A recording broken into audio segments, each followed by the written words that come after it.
Hi, welcome back to KBVR TV. We have a really exciting day for you today. We're here to watch one of the oldest games in the world that's more like a dance, chess. Our rules today, we have a time control of 15-10. That means 15 minutes per set plus 10 seconds per move. It is best 2 out of 3 sets. The third set will be a tiebreaker, which will be an Armageddon. I'm here with Remy. Remy, please explain what an Armageddon is for us. So an Armageddon is basically white has more time. I believe in this case we're going to do 5 minutes, and then black has 4 minutes. And white has to play for a win. If black draws or wins, they win. And if white, basically white has to win. Yeah. Thank you so much. I'm Lilly Goodyear from KBVR TV. I already introduced Remy. Remy, please tell us more about yourself. So I was founder and president of the chess club here at OSU, and I'm a recent OSU grad, and I just enjoy playing chess. Wonderful. All of us are here for the love of chess. We have two awesome players today, Nate and Alikhan. Nate is a math major. He joined the chess club in 5th grade, which really started his love for the game. He has a USCF ELO score of 1372. His chess.com ELO score is about 1550. Please tell us about Alikhan. Alikhan is a business analytics major here at OSU. He got into playing chess because of his grandfather, and his chess.com ELO is about 1800. Awesome. I'm really excited. I also heard that his parents are watching live from Kazakhstan. That's super exciting. Yes. I'm so excited for today. Since you know these players, tell me what kind of players they are. What are you looking for them today? Well, they're both very tactical and fun players. They've both been tournament winners here at tournaments we've hosted here at OSU. They're both really fun to play against, and I love playing against them and watching their games. Awesome. Do you have a favorite part of the game? I prefer the middle game. Nice. Yeah. Yeah, I don't know. I prefer the end game because it's really, really quick. I'm really looking forward to possibly seeing a Sicilian Open. Is there anything you're looking forward to seeing? I like the Italian game. Nice. Yeah.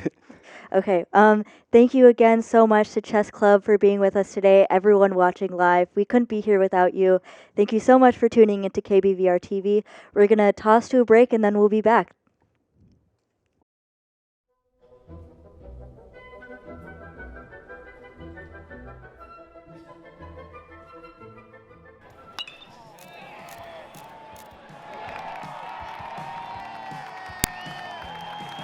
My name's Brynn Barber. I'm a photojournalist for Orange Media for the photo team, and I'm shooting the baseball game today at Goss Stadium. My name is Ethan Heathershaw. I am a sports writer for the Orange Media Network for Oregon State University. Today was my first coverage of a baseball game. A little confusing. It's like didn't know where everything was, but eventually we got there and figured it out. I got to sit up there in the press box with all my fellow media members. It's ended with a great game today with the Beavers taking home an 11-0 win. I've been shooting for the photojournalism team since last fall, and it's been really fun. Today I was shooting with a 300 zoom lens that was manual focus. The big zoom, the big lens made it a lot easier to get photos of people who are really far away, which is obviously important for baseball in particular with a big field.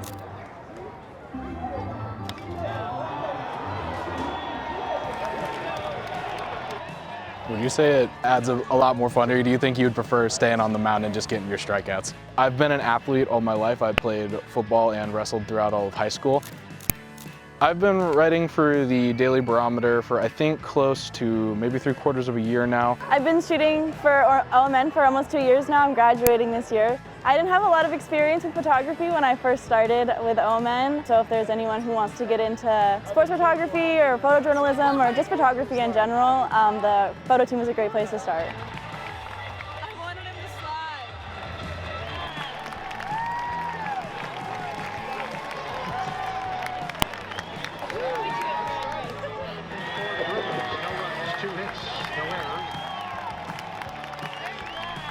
Go Beavs!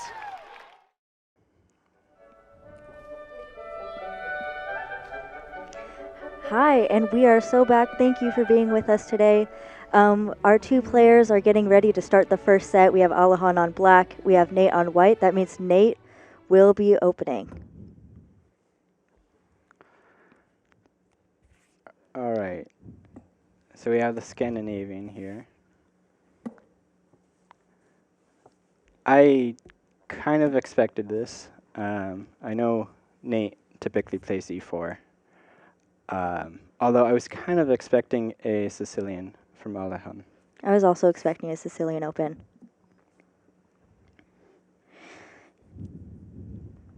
What are you seeing here? What do you think you can expect from these players?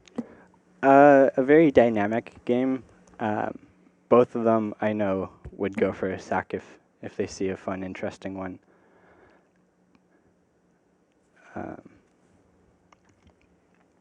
I typically don't go into the Scandi, so I'm not too sure of the theory here, but so far it looks like a typical Scandi. Nice. And you said both are tactical players. Are you seeing that here? I would say so, but not quite yet. But it's hard to so early in the opening. But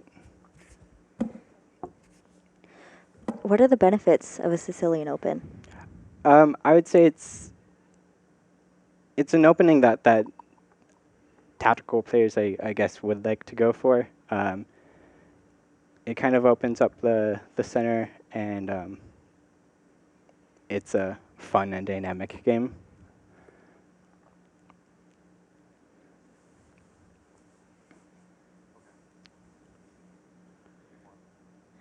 It's already getting tense. Here, I think Nate right now is probably looking at castling. Could you explain what castling means for our viewers? Yeah, so castling is moving your king over 2 squares, and then the rook kind of hops over.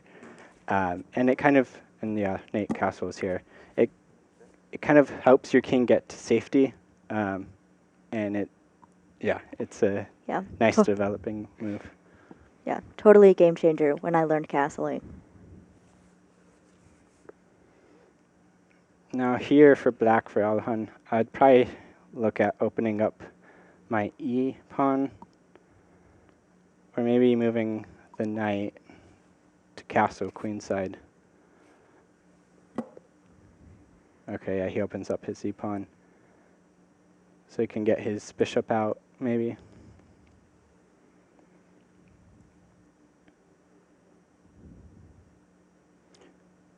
Here I'm kind of wondering about bishop g5. Doesn't really pin the knight, but just develops the bishop.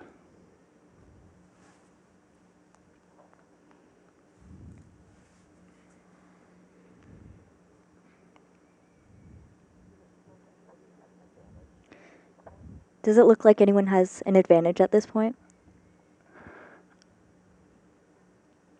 I don't think so.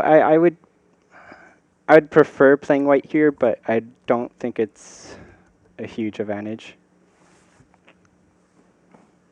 Yeah, it looks like that knight is really boxed in for black right now. Yeah. Okay,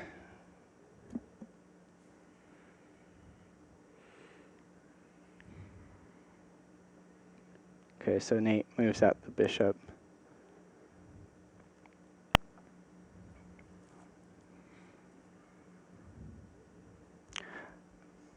Here, I wonder whether Alikhan wants castle king or queenside here. All right, that kind of shows he wants to castle queenside probably.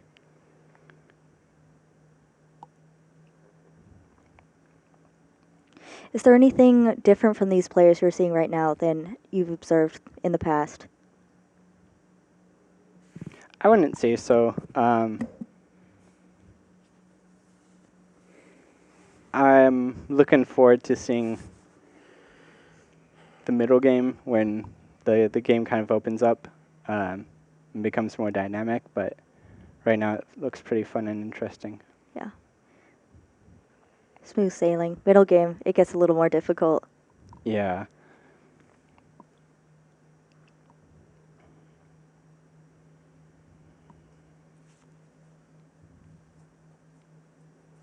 Yeah, here, if I'm playing white, or if I'm playing black, I'd probably castle queenside. If he does castle queenside, then we're going to have a very fun game. Typically, when the opponent's castle on opposite sides of the board, someone's going to win.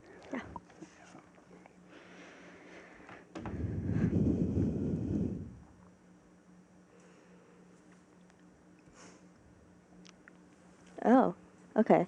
All right, so Alikhan moves his queen to c7.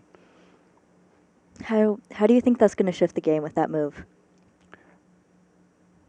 I honestly don't really know what he's going for there. He's probably just opening up his bishop.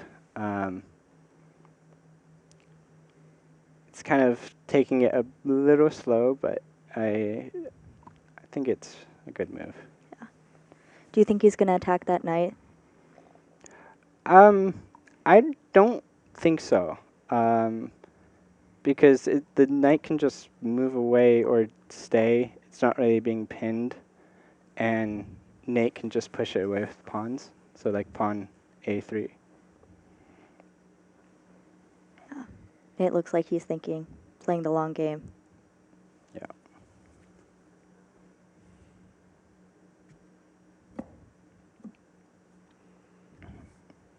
Right, looks like Nate moved rook to d1. Just protecting that pawn in the center. Oh wait, sorry, rook e1. It's hard to see from the single.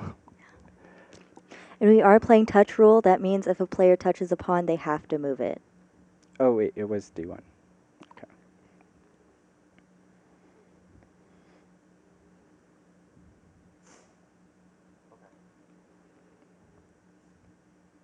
So yeah, that was just strengthening the center. Not quite yet, but maybe in the future, just pushing that pawn. I would actually probably, if I was white, move the knight on c3 somewhere and start like pushing c4. What are the advantages of that? Strengthening, like having a good stronghold in the center with your pawns. It looks like we're slowly inching into the middle game. And right now, black hasn't castled yet, so maybe breaking open the center if black still hasn't castled. Could you tell for our viewers how important the middle game is? It's very important. I would say it's when the players really start to think. Typically, the openings, players will have a few moves in the openings like memorized, and they have like the gist of the common themes in the opening. But then the middle game is really when the players are on their own, and it's when the real fun starts, I think.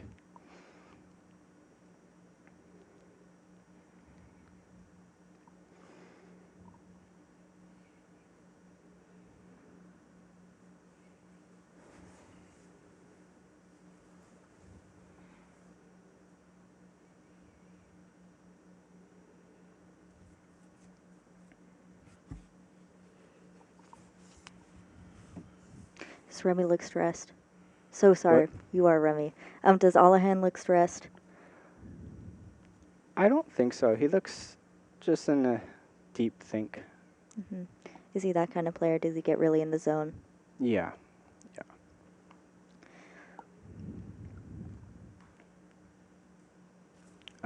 And fun fact, I think Alikhan actually has met Magnus Carlsen in Kazakhstan at a chess camp. Personally, I'm fangirling. For people who don't, I guess, know chess celebrities, tell us what that means. Magnus Carlsen is the highest rated player in the world, and he was world champion for many, many years. And yeah, he's the best person in chess today. I have watched many of his games. Many of them.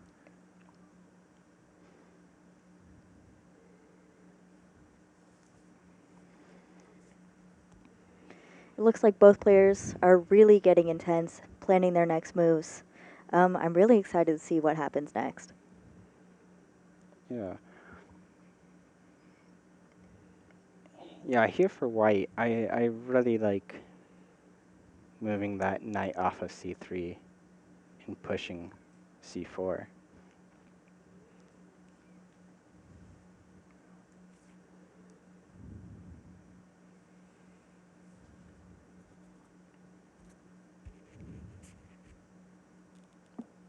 All right. Nate goes for knight e4, probably looking for a trade.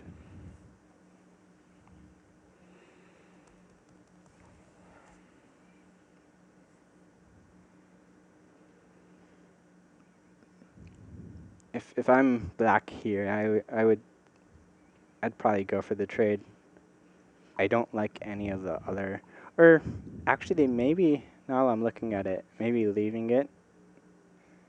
And if I am going to castle queenside here for black, it would damage my pawn structure on my king side, but then it would open up that file because white is castled on the king side.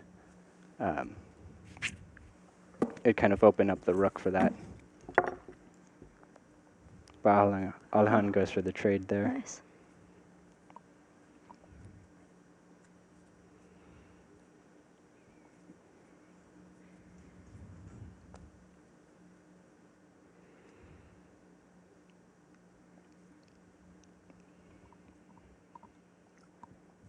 At this point in the game, what do you think you would have played if you were white? For that previous move, or well, besides that trade, actually, Personally, I don't know. I don't think I would have gone for the trade. I feel like I would have. And then here I'd probably push for c4.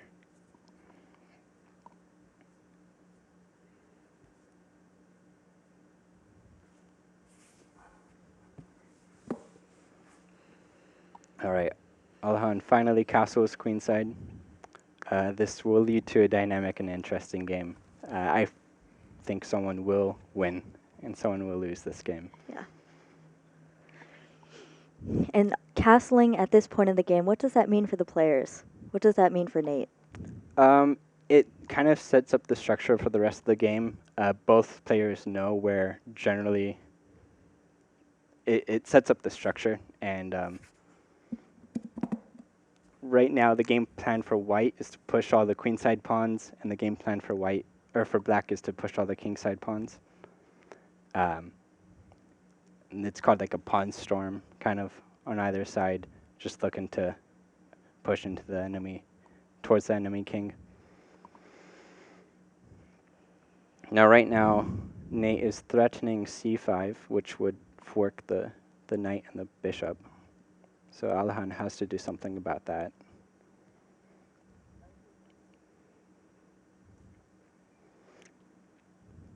And it is looking a little favorable for white. I just heard the advantage here is about 1.1.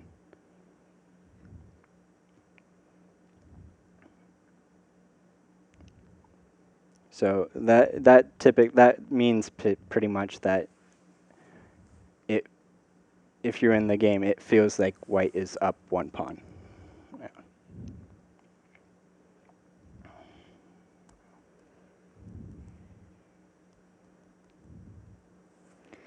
Looks like Alikhan's really focusing. What would it take for him to win this game? Any blunder or mistake on Nate's part. Chess is one of the only games on the road where the advantage can turn on a dime. Like every move, you can be winning so much and then get checkmated the next move. Oh, gosh. Alikhan counter attacks the bishop. So right now Nate does have that fork on c5, but his bishop is also being attacked at the same time. So For our viewers, could you explain what a fork is? So forks when a piece attacks two other pieces at the same time. So Nate moves his bishop back. He's still threatening that fork. Here, I wonder if Alhan's going to play f4. I don't think it's a great move, because then it blocks that bishop diagonal. Yeah, actually, I don't think that would be a great move. Yeah. e5 might. Yeah. Oh wait, no, sorry, that would not be great, because that fork still. Yeah, I think personally I would keep that bishop there. And you're thinking maybe move the knight. Yeah. Maybe knight d7. That does feel a bit slow though, but they often say the hardest move to find is the horse back.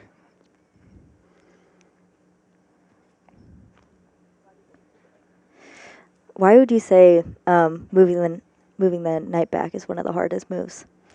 I feel like it's just something easy to overlook and forget about.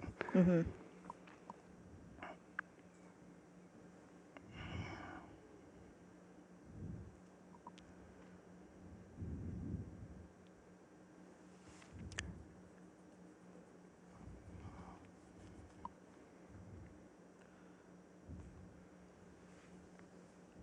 Yeah, this game, I feel like this game is going to be a close one. No one's going to be a board wipe.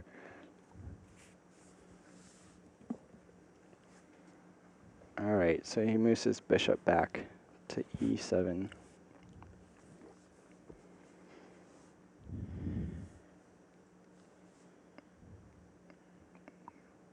Here, I wonder if there's a few moves Nate can go for. I'm looking at a4, a3, looking for b4. Maybe not quite yet, but also maybe looking for a pawn break in the center. But I think it might be a little premature for that.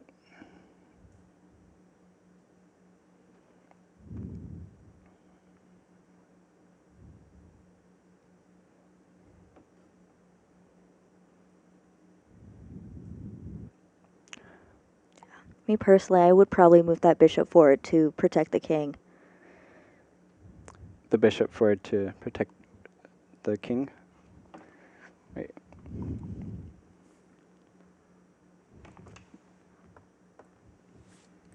And then it would run into that same fork. Oh, you're totally right.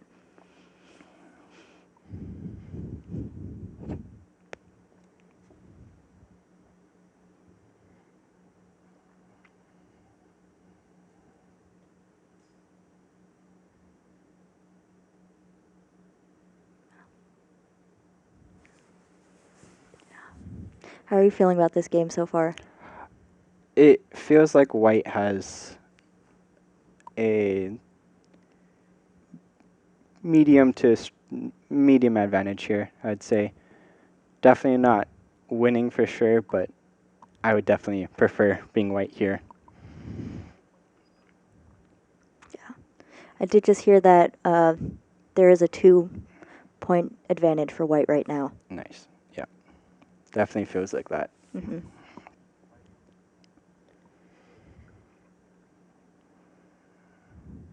Oh, all right. Nate plays a3. Looking to push b4 probably soon.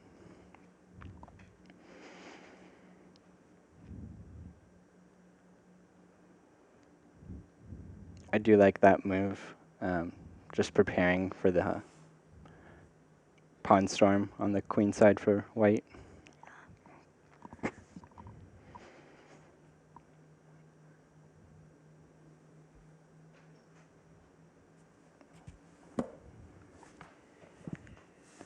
Interesting. Looks like Ahan goes for e5 here. Just trying to ask what's going to happen in the center. Nate has a few options here. He can take the pawn. He can also push. Or he can just leave the tension. Do you think? The thing about pushing d5 though is I think that allows for e4. And then the bishop's actually trapped. Because if it goes to h5 there, then you can push g6. And what would be the advantages of that? Can you repeat? All right, looks like they go for a trade in the center.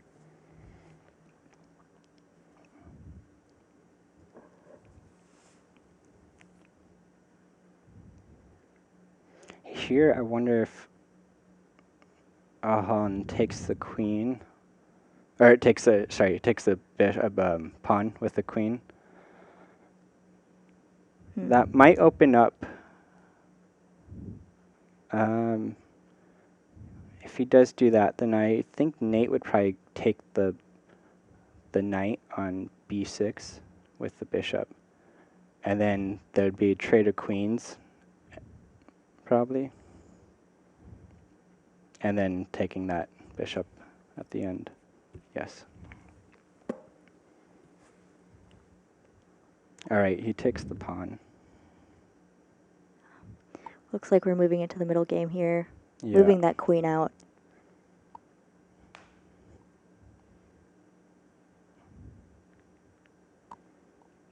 Yeah, here playing white, I would probably just take that horse on b6.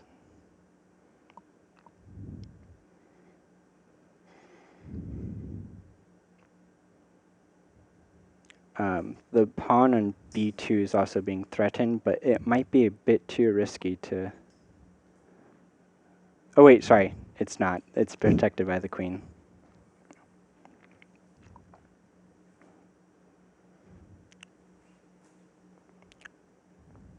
Another option is just pushing b4 here. Still going for that pawn storm.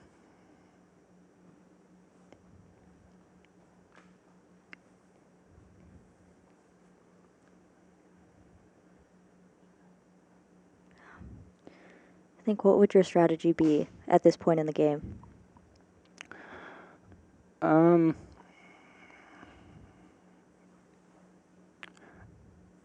As white, I wouldn't want to trade down too much. Just because if you trade down too much, I think you might lose your advantage, and it might be more drawish.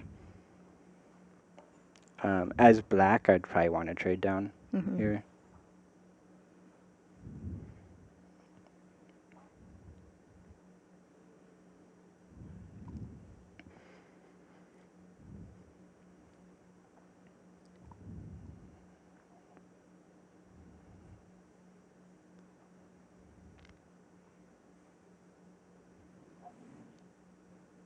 Yeah, so here,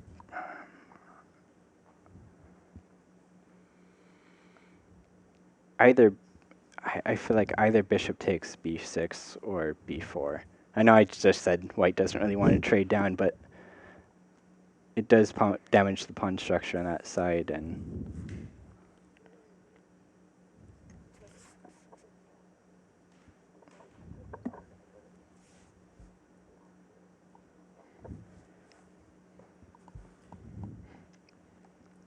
all right, Nate moves his queen to d2 or c2.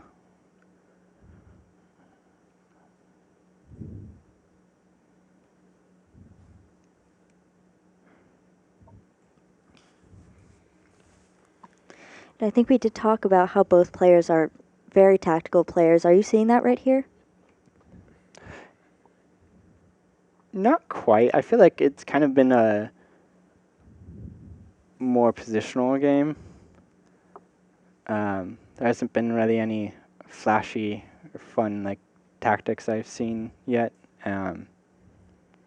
Both sides have been kind of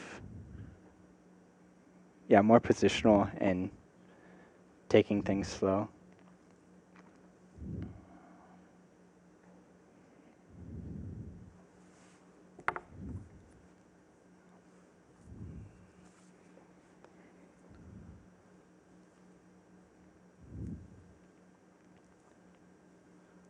Here for Alikhan, I'd probably say moving that bishop off e7.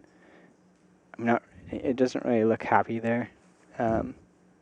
Maybe on f6 or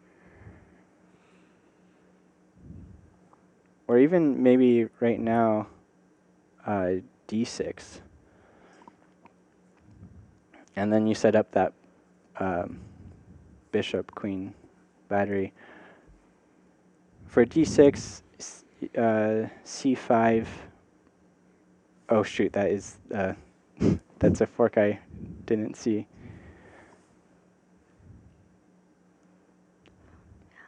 I would say the game's getting a little interesting now. Yeah. Oh, he goes for that. So Nate does have c5 here.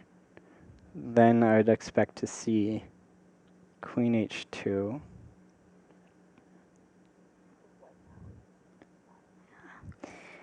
And I hear the advantage of white is 3.5 right now. Yeah. White is losing a piece, or black is losing a piece here, I think. Is that something you would have expected from Nate today? No, not this early.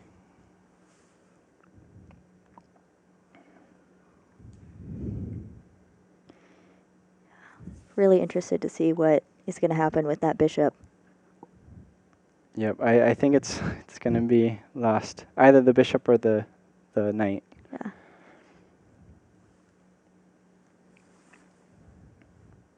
It is a bit scary, just because that bishop queen battery is headed straight for the king, but the king's safe. Yeah.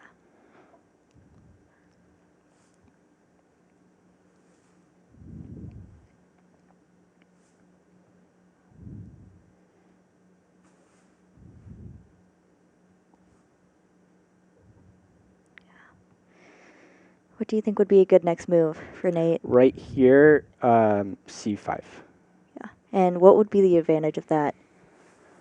So it's a fork, so it's attacking both the knight and the bishop, and one of them is going to be lost here. Yeah. There is that queen h2 check, and then king f1, and then you can give another check, but the king just moves up, and it's safe. And I don't really think there's any way out of it. Oh. All right, so Nate goes for that trade, and now next move he's going to do c5.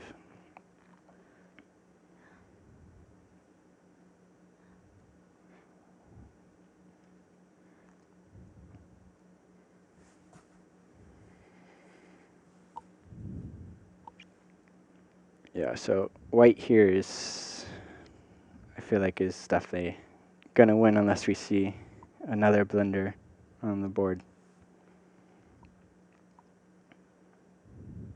But still can be anyone's game. You know, it doesn't matter how many times you blunder, just the last person to blunder the most, you know. Oh. Yep, so we see rook takes d6 and then pushing c5.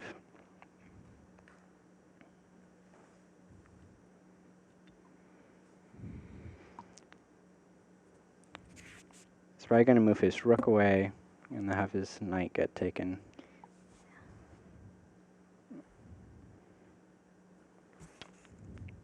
All right, so we see rook g6 and then c takes b6. And then we see the pawn take back.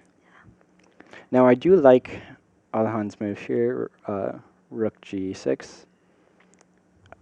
It is lining up the rook onto the same file as the king. Shows that he's still fighting.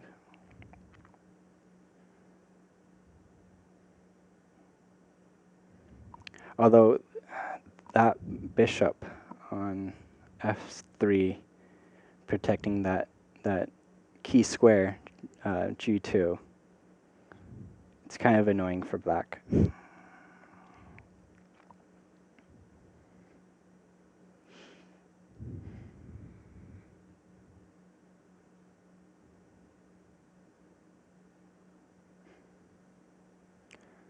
Here, I feel like black should just take that pawn on b6 with the bishop. I feel like it's a free piece here, or free pawn. Yeah. And that pawn, because it hasn't moved, it can move up 2 spaces.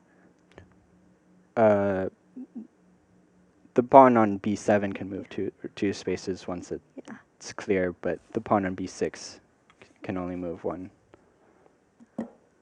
All right, so Nate does take that pawn.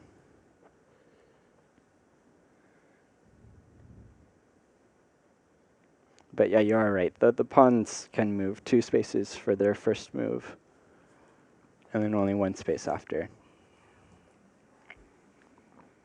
Do you think we have a clear winner in sight? Yeah, for this game, I would be surprised if white loses. But it's anyone's game to the very end, you know?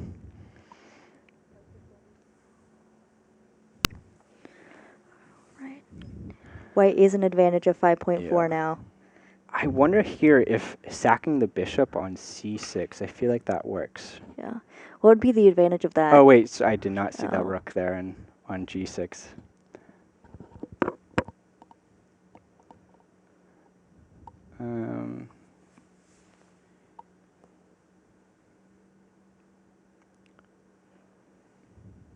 Maybe moving the rook to c1 here. Or maybe just pushing b4. b4, b5. That looks good.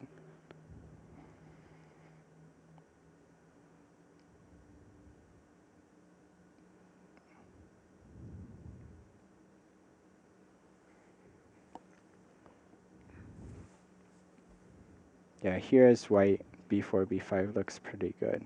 Yeah.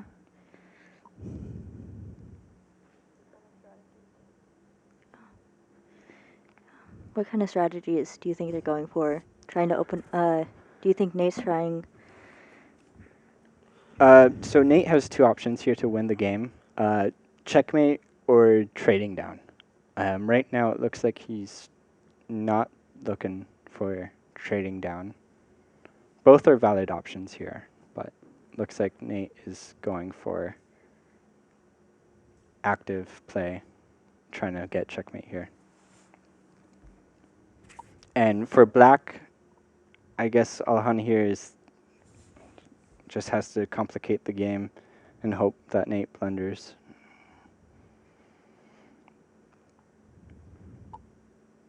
Yeah, so he puts his rook on the e file, and now he can put his queen on h2, threatening mate. But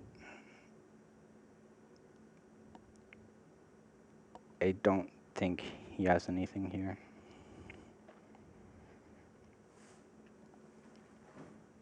Yeah, and for white, I still like b4, b5 here. But it might not be quick enough because of that mate threat.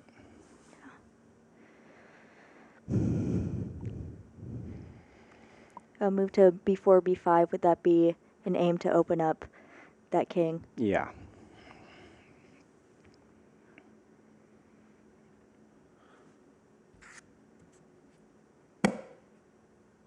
All right, he moves his rook to e1, just trading it down. Yeah.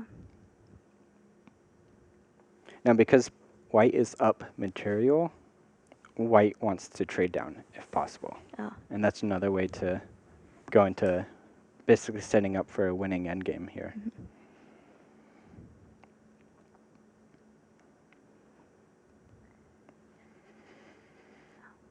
What kind of strategy would you want to see here?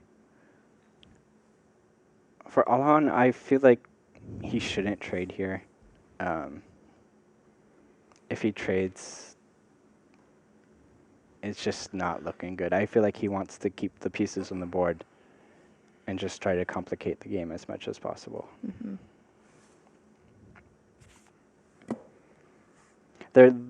Okay. Okay.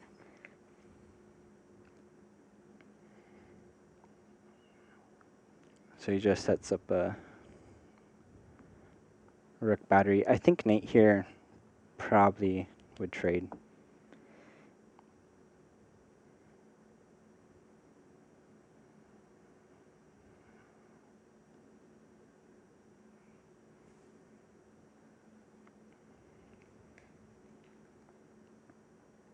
What would be a good next move? Go for the trade? Or not? Yeah, go for the trade. Yeah. And I'd yep, personally. that's what we see on the board. Yeah. I think I'd go for. Oh, he went for the trade. Yeah.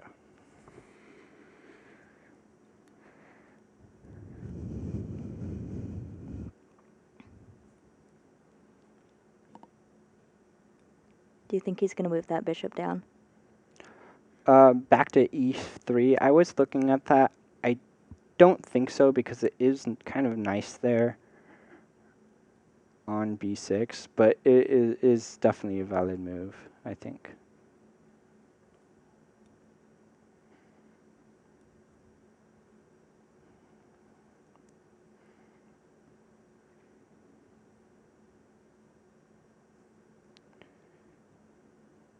Here, I think still b4 looks good.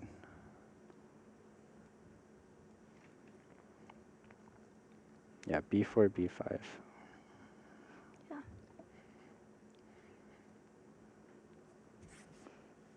Open up that king and then attack with the queen. Yeah. All right, so he's threatening mate. Mate on d8. Very dangerous trade.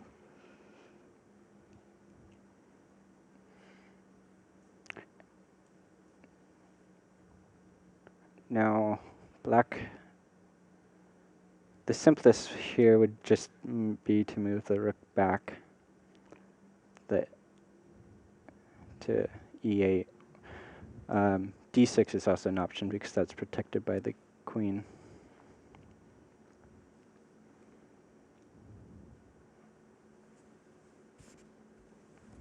All right, we do see d6.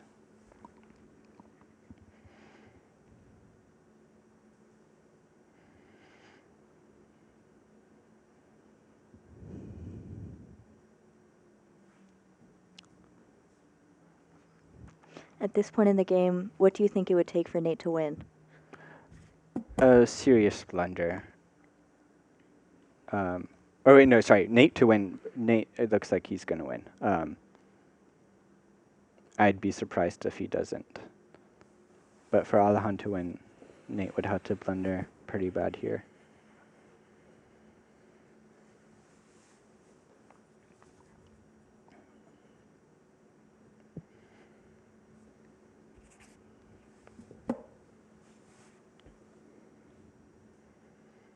All right, so we'd see queen c4 check. Yeah. Here, probably just either moving the king or bishop c2 or e2. Yeah, and we see bishop e2 on the board.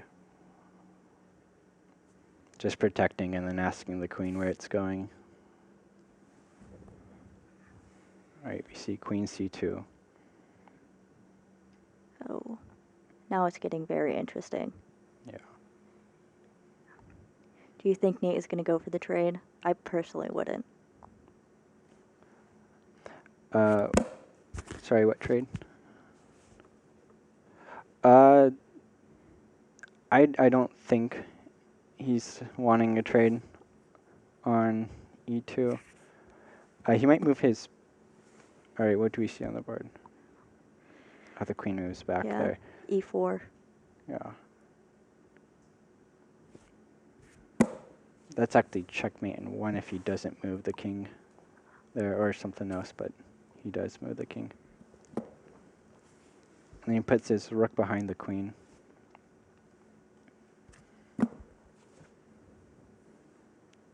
I think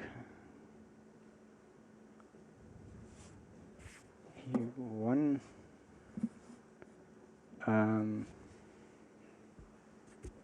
Kind of curious why he didn't take the bishop.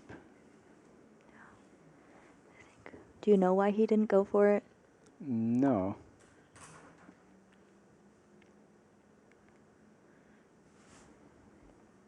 Feels like we're getting a little reckless. Yeah.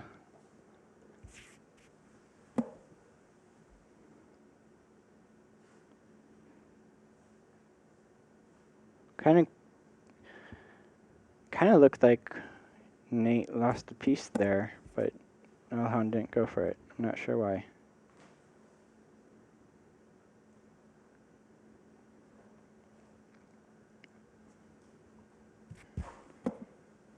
What is?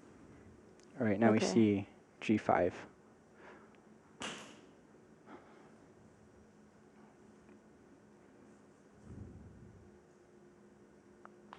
feel like white still has advantage here, but has lost some of the advantage.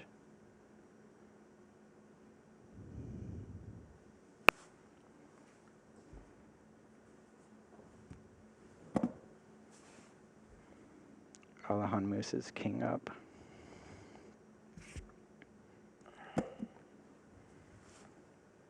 We see queen d4 check. The queen blocks. Oh, we see a trade of Wow. queens. Okay.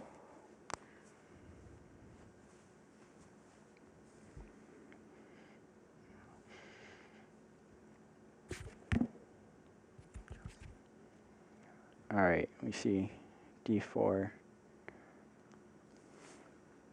Now the question is, does he take or does he push and lock that structure? He pushes. At this point in the game, what would you do? For white, I would try to use the bishops to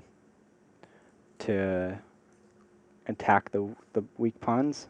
Right now, he pushes h4, just breaking up that structure, making the pawns weak.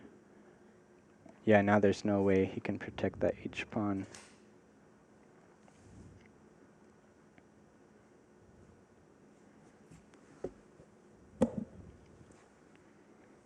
Alikhan moves his rook down to the back row for white. He's probably going to go after the pawns. Yeah. Here, I would say bishop d4. Yeah, that's what we see on the board. Do you think there's an advantage of having that king in h4? Yeah, honestly, because the king's right there, you could probably go to g5 and target that weak pawn on f4. Here, I just move the bishop, either c3 or maybe even like g7.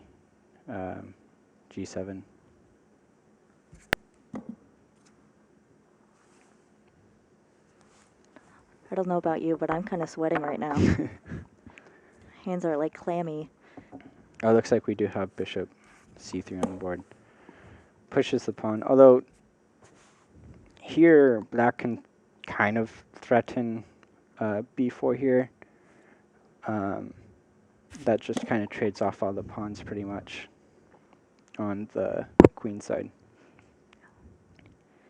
And white is having that king protected by its white pawn on 5G. Yeah, so here, I'm wondering why. Okay, here. He needs to start going after the weak pawns here. So either the pawn on f4 or h7.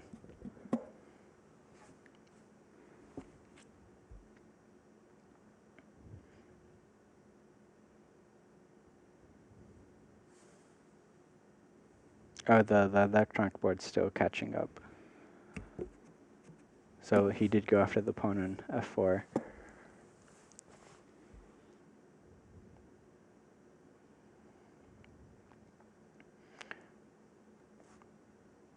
Yeah, right here is for choice, I think. And now he loses. Not quite. Yeah, if the king does go to G7, there's a fork.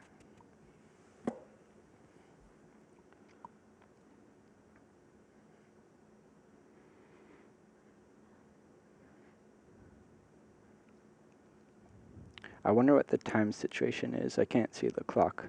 I wonder if anyone's really low on time here.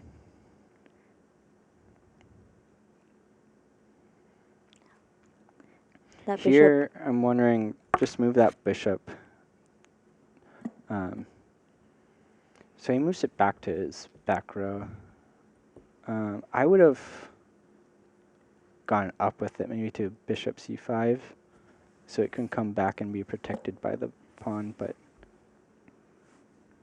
yeah, that's now a problem. He's going to lose the pawn, I think. But white still seems to be winning here.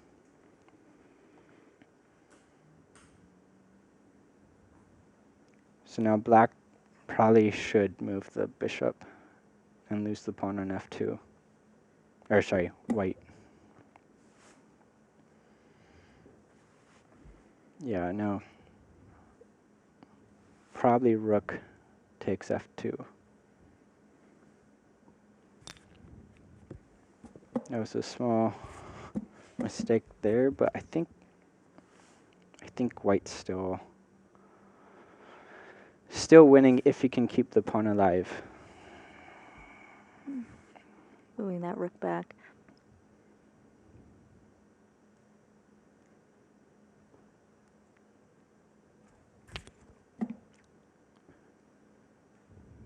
This is looking good for white again. Mm-hmm.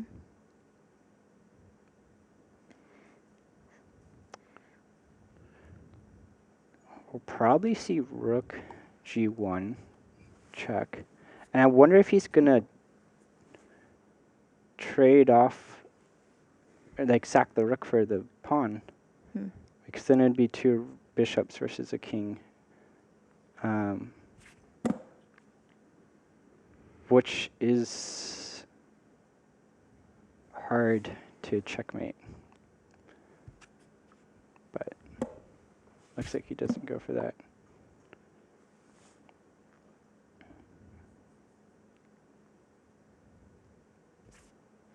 Yeah, now white is going to get a queen.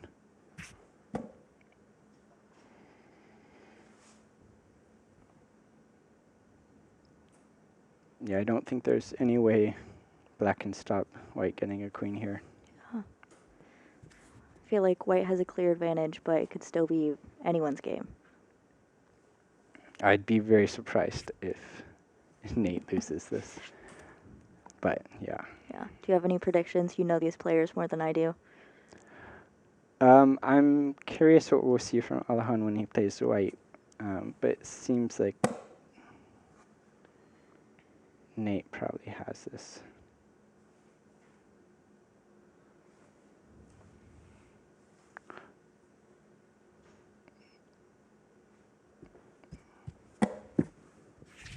All right, he gets the queen, trades off the rook for it. Two bishops.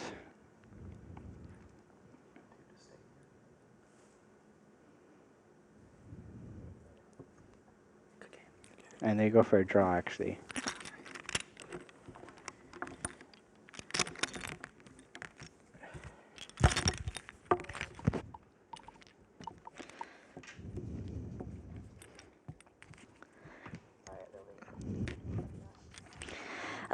Thank you so much. We're at a draw right now. That means we still have 2 sets left.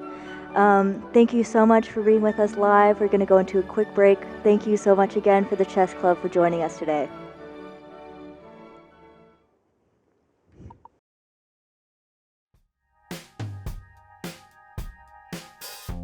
The Basic Needs Center is a resource center for students where we have a vision to inspire and nurture a thriving community. My role is to facilitate conversations where we have peer-to-peer conversations and work on building strategies for the student. We have tons of programs such as our food pantry, our textbook lending program, Every Thursday, we have a breakfast club where students are welcome to make themselves a bagel or cook themselves some eggs. We do host cooking classes in collaboration with our dietetic interns, or we host them on a seasonal event. As long as you're an active student, you're welcome to utilize our resources. We give access to our Corvallis community for our food pantries on Wednesdays. We also give volunteer opportunities where students can get to know us, get to understand how we function here at the Basic Needs Center. The community is outstanding. We all come from different experiences, and we share our resources just to build a strong relationship. Community is a basic need. Many of us aren't really familiar that how beneficial community plays an influence in our lives. Come by to the Basic Needs Center. We are a welcoming space. OSU funds us to support you. We also have an Instagram and a Twitter. It's at BNC@OSU.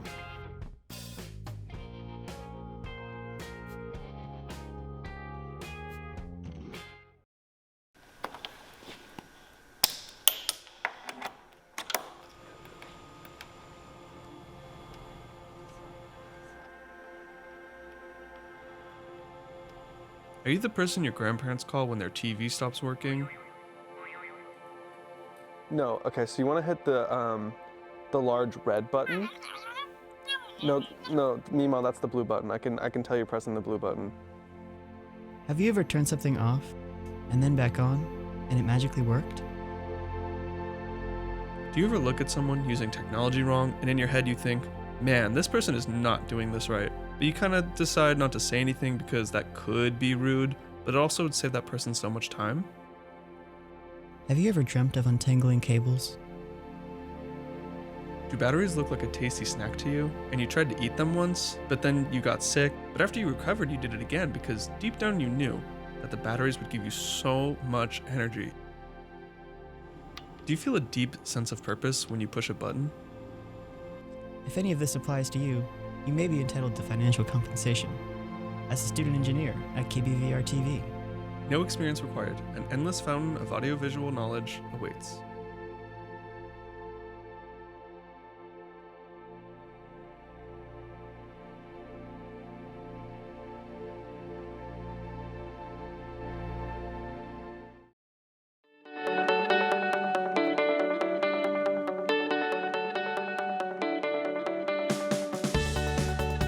Encounter a single mean person. As much as you insist that you're mean, Jada. I don't know if I'm...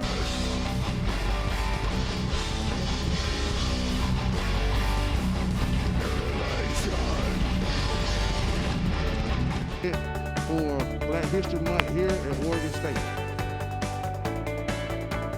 Keeping the ball for there's not a baseball. Yeah. Oh, it's all eliminated. Oh, right. That was... Just to press your topping down a little bit, make sure they fit, firmly on top of the sushi and they won't come out. Punch right in the bat too. Punching the Joker in the face and saving God. I am right.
Right.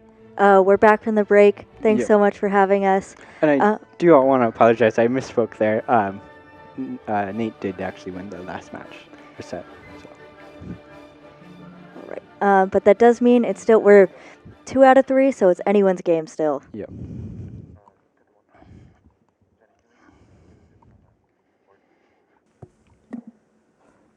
And this is a little bit of an upset because Alikhan was the favorite here.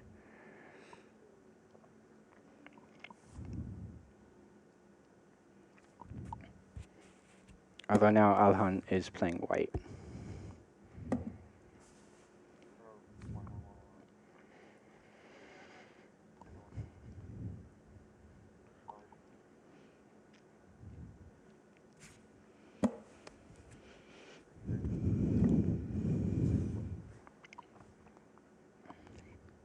Knight to e3.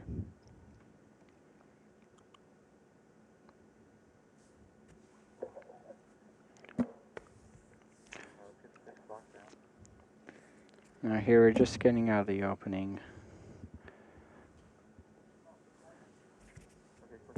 Kind of looks like Catalan-esque. I think when I was talking to Alikhan, he did say that that's one of his favorites to play. Yep, and now we see c4. So this is typical Catalan, I think.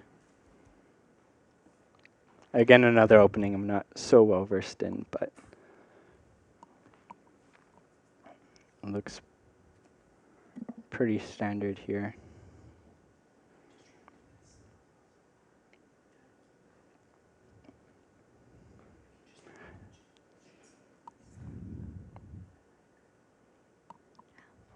White did move its queen out pretty early. Yeah. Do you know the strategy behind that? Not in this opening in particular. He is just giving up his pawn on b7. I wonder if it's too risky to take.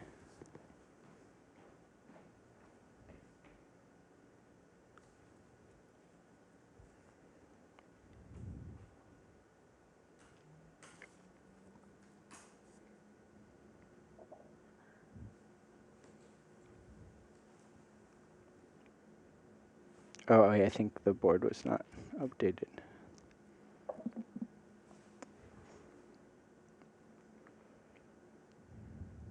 Yeah, so now Alikhan here now has to win, I believe, to go into tie breaks for the Armageddon.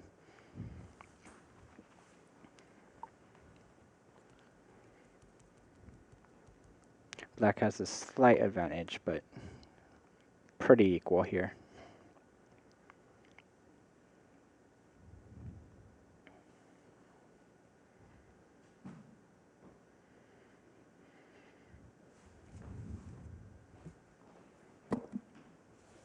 This is knight out. And white pushes e4, just putting all the pawns in the center. We see a trade in the center. And we're going to probably see a big trade here, maybe. Would you go for the trade? If I'm playing white, probably not. For Alikhan, I feel like he wants to keep a lot of pieces on the board to keep his winning chances. Yeah, I think, open. I don't know. I think I'd move, if I was white, I'd probably move that knight to c5 and then go for the other knight. To c5.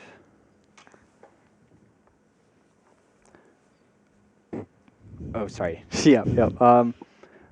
Right now it is black's move though.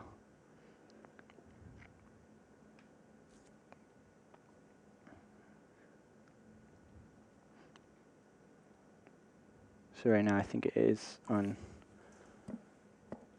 So black doesn't necessarily go for the trade. Trade's still open.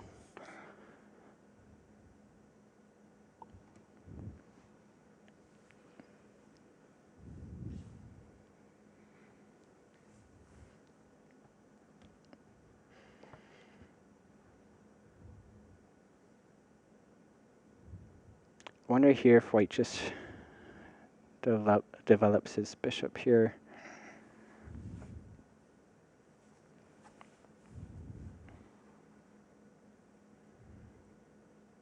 Both are castle king side.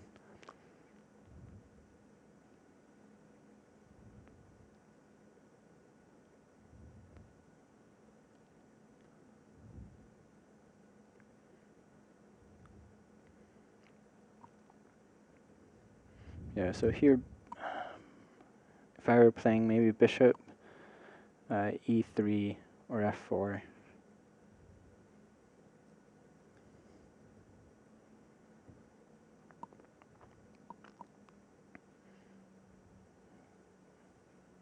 That pawn in the center it's kind of weak there, but it's probably wanting to push, but not quite yet.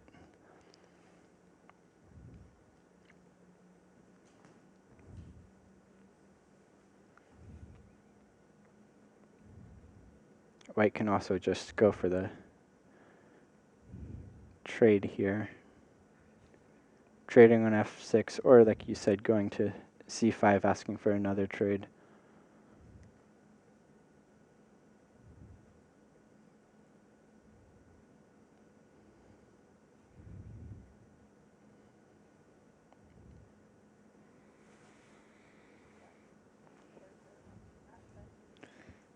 Are you seeing any differences in strategies compared to last game?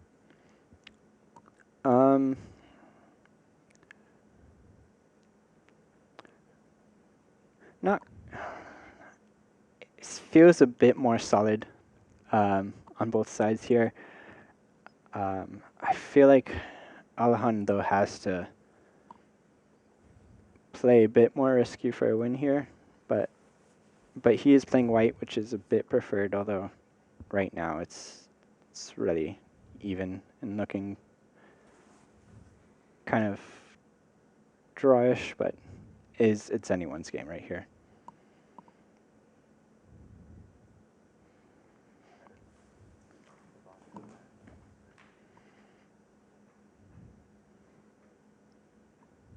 We see Alikhan here, deep in thought.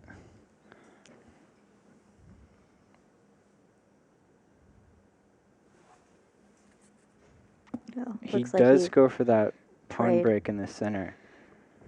I wouldn't have gone for that, and it just looked like he loses a little bit of advantage here. It's plus or -1.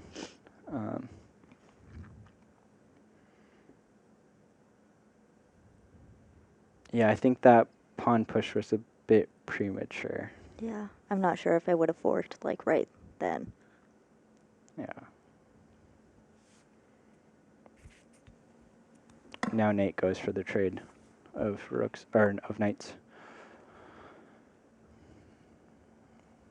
And we couldn't see a massive trade here, maybe. Trading off the bishops as well. Maybe. We'll see. Yeah, so we see knight takes.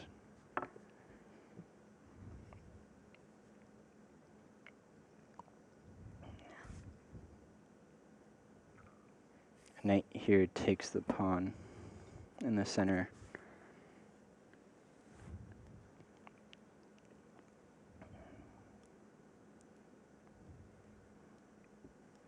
Now we might see pawn takes d5 in the center. And then, I don't know, pawn takes d5 again. Now there's an isolated pawn in the center of the board.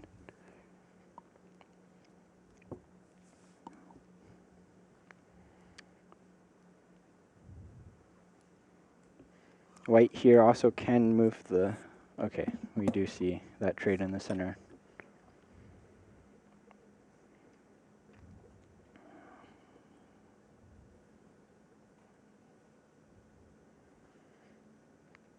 Now if pawn takes in the center again, I'm wondering if the queen can take, and we'll probably see the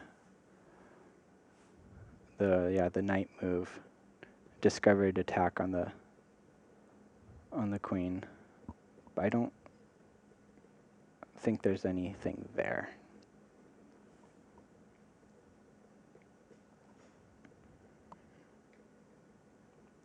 Yeah, here black has a slight advantage.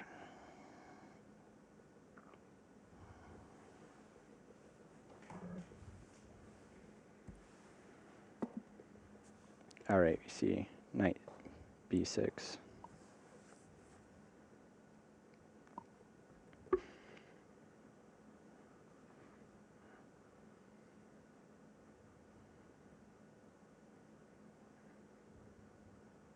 Here is white. I'm looking at a few things. Maybe pawn takes e6. Maybe also just moving that bishop, connecting the rooks. Either to e3, maybe even f4.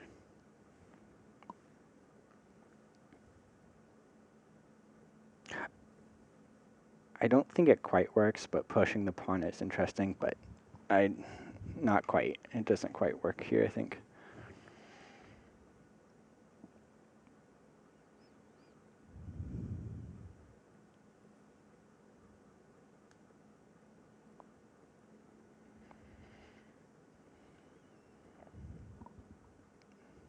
And we actually see knight b6 lost advantage for black. Now it's a very even game here.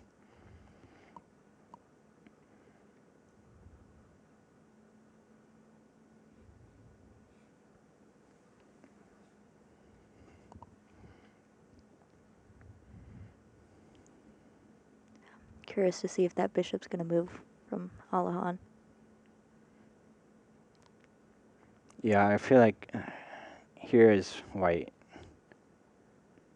Moving that bishop out, connecting the rooks just feels right. Yeah.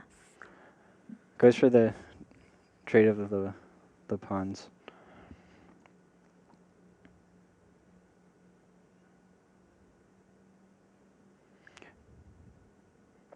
Now here is black. Probably bishop takes, asking the queen where it's going, and then developing the bishop. Or, sorry. White here needs to move the queen probably, but soon would want to develop the bishop. Oh, he moves the queen to c3, asking if black wants to trade the queens. I don't know. I feel like it's a little early in the game for a queen trade. Yeah, especially as white, because Alikhan here needs to win. Yeah, he needs to win. He can't lose a queen.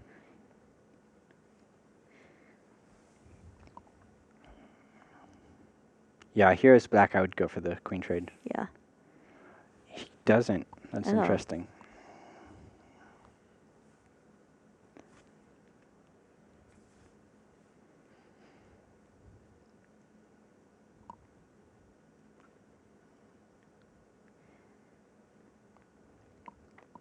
Still a very even match, or set.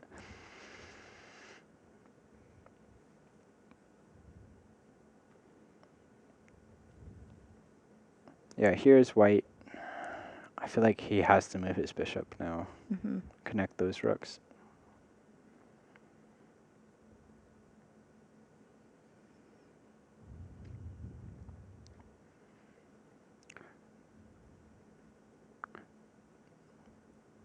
Knight c5 looks interesting.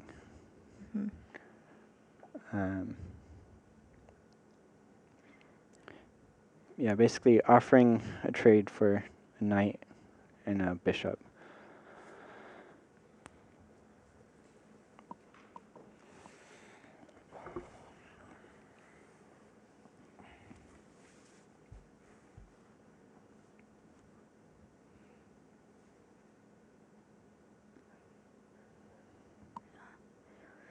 I would say if you were Alikhan in the situation, what would you do? He has to. There's two strategies here. I think just try to grind and constrict, but I feel like it's kind of hard to do here. I think the best strategy for him right now would just be to be aggressive. He has to go for the win here.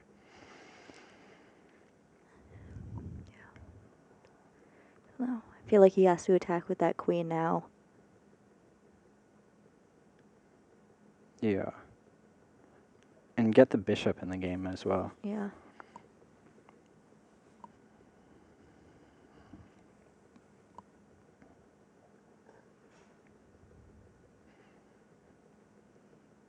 Looks like he has about 3 seconds to make a move. I saw it's 8 minutes on the clock. It's kind of hard to read here. He has 7 minutes 53. 7 minutes 52.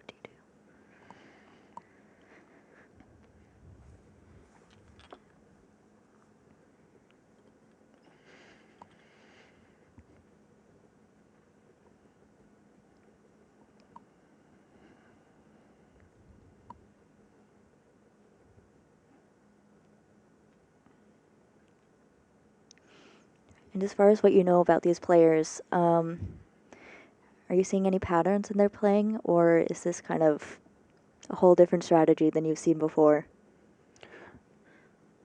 It feels a bit more reserved than what I normally see from them, but still interesting games. He does move that bishop out to e3. The computer did not like that. Don't exactly know why. Black has slight advantage here, but still pretty even. Yeah. Only down -0.9. Do you see anyone with an advantage, or is it still anyone's game? It's still anyone's game. Black does have a slight advantage, but it's not too much of an advantage.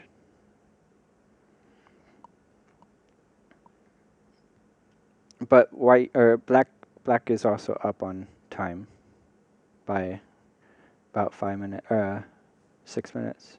Sorry, not 6 minutes, 4 minutes. 4.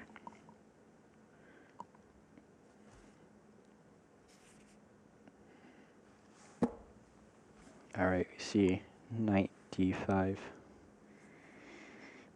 don't know. I feel like that's a risky trade. For black, I would like that. He's getting a bishop for the knight, guaranteed if he wants it.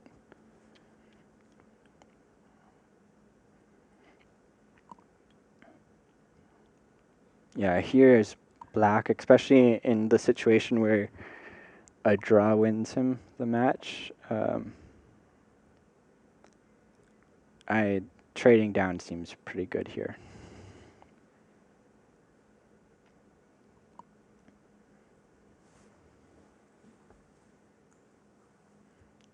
He goes for the trade. Mm-hmm.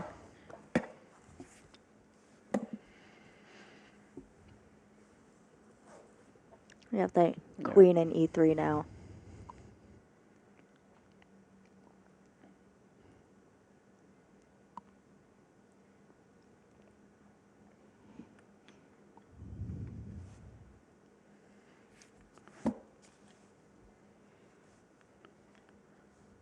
Seems like Nate moved his rook to the c file,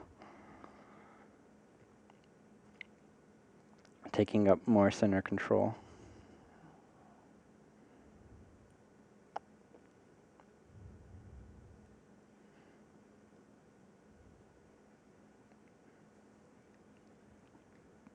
And now we're back to 0-0 in the eval bar. And it looks like Nate still has about a 4-minute advantage. Yeah. There is a pawn hanging on a7. But based on the eval bar, I'm not sure if it's too risky to take it.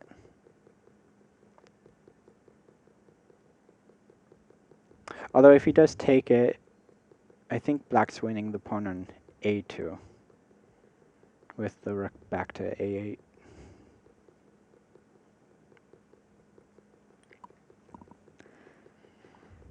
Looks like Alikhan is falling under pressure. Yeah. In this particular set, I feel like it's still really even, but he has to play for a win here, I think so. And this is looking very drawish.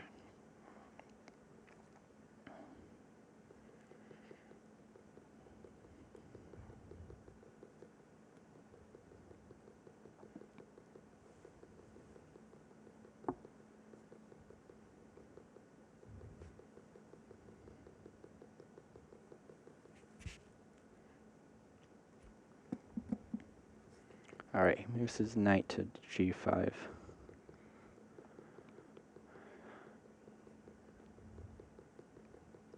Do you think he's going to go for that bishop The or trade. take a pawn? The pawn on b7's protected, and the pawn on a7's not quite protected, but I feel like it kind of is after rook a8 because he's gonna then take the pawn on a2. Interesting. Okay, Nate moves the pawn to c5. I was kind of expecting a trade there. I on was also g5. I was also expecting a trade. I don't know, threatening that queen that's on e3.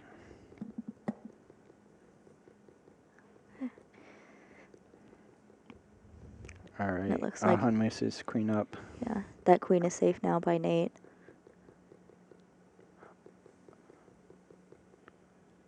Although bishop d5.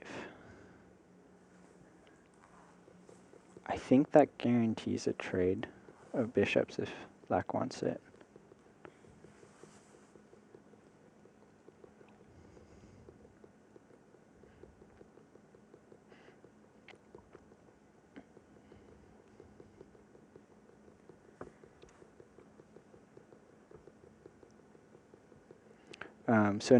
So the queen right now is threatening h7. But the king, I think, is not sure.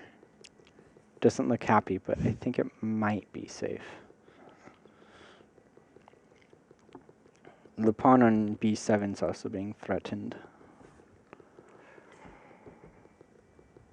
But then again, he can move the rook to b8 and counterattack the queen and take the pawn on b2.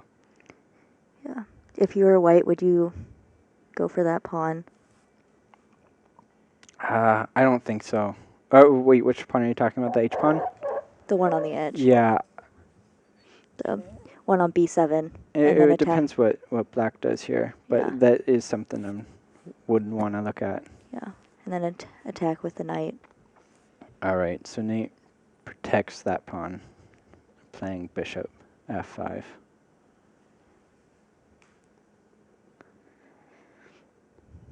So they couldn't trade the b pawns off here, but that might be a bit too risky for white.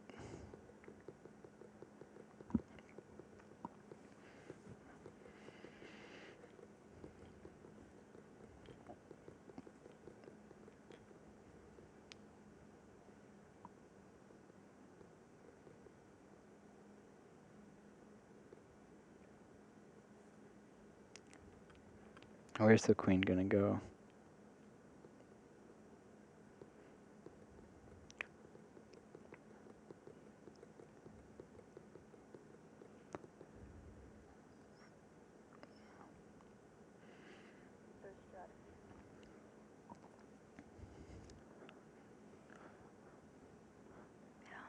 Black here wants to, I think, trade down, but it seems like he's not really going for any trades, I mean, which is interesting.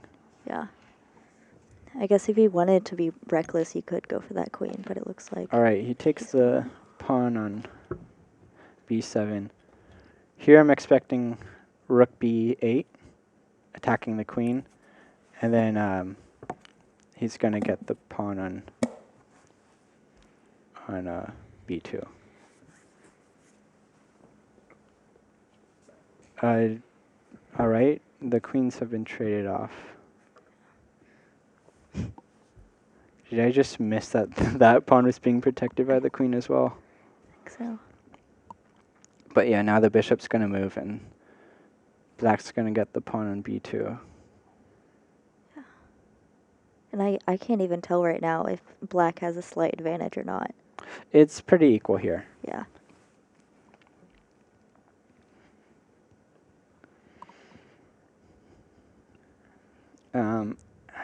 As a human, the computer says it's like dead equal here, but as a human, I would prefer white, or no, sorry, black. just because of the bishop pair and the wide open board. Mm-hmm. But it's, as a human, if that is an advantage, it's a very slight advantage. It is looking very drawish.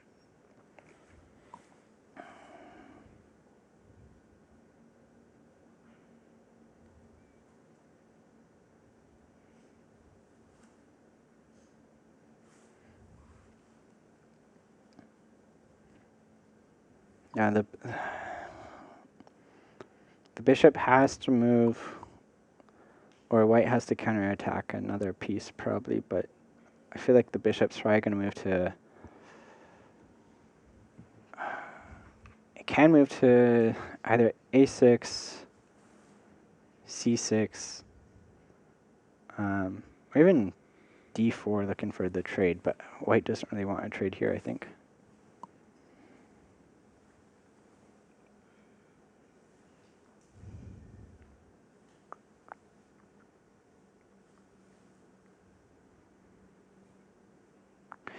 Actually, bishop e4 might save the pawn. Because bishop e4 asking for that trade there. That trade happens. The knight is attacking the bishop. And I don't think black has enough time to take the pawn. No, definitely not. Yeah, that clock's getting very close.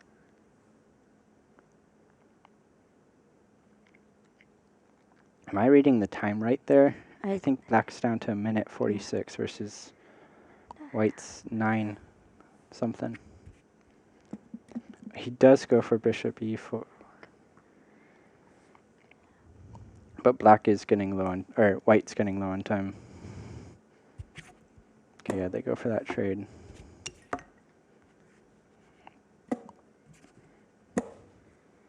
Yep. Oh, I didn't see. That also attacks the pawn, so. And white can't push it because then the rook's going to be taken.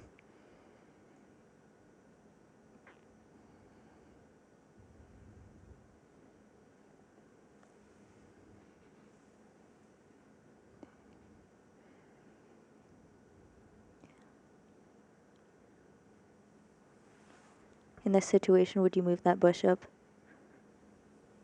Right now, it's white's move. I would want to. All right, he puts the rook in the center.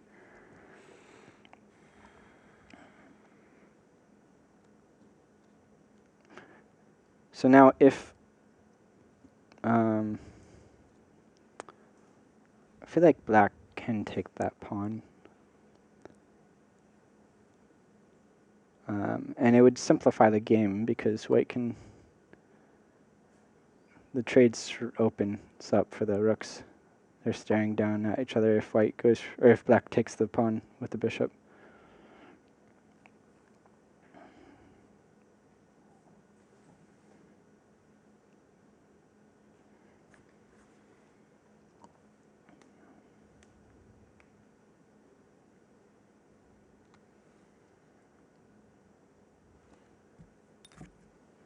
Takes the pawn with the rook.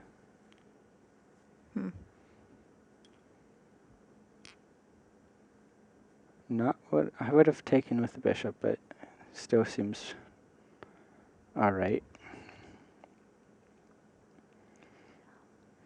Does seem like Alikhan is going for that pawn to attack with the bishop. On f2, yeah, it's protected by the knight right now, but that can be pushed out with the pawn.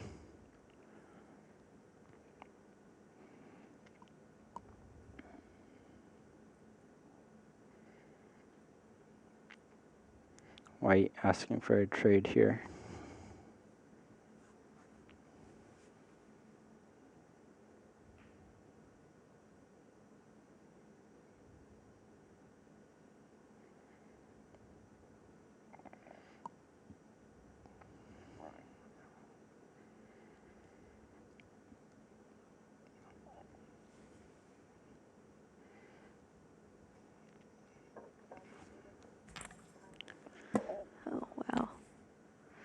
And we do see white here is low on time, and it's looking very drawish. Yeah. And white has to play for a win here, so. Do you think it's going to go for a draw? He might. If we just took this set in like isolation, then going for a draw would be a no-brainer here. But he has to play for a win, right? So yeah, he has to win. win. We'll see.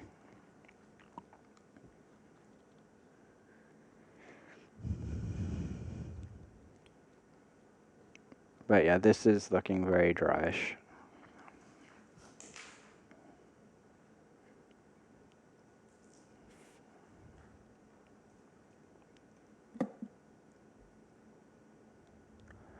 We see the eval go down there. So black now has a slight advantage. But it's not too bad. It's just negative 0.9. Oh, and now the advantage goes back to even.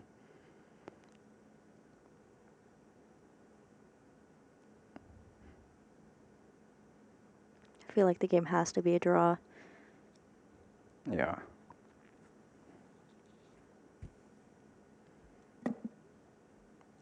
Alikhan moves his king up. Wow, the computer does not like that. No, not at all.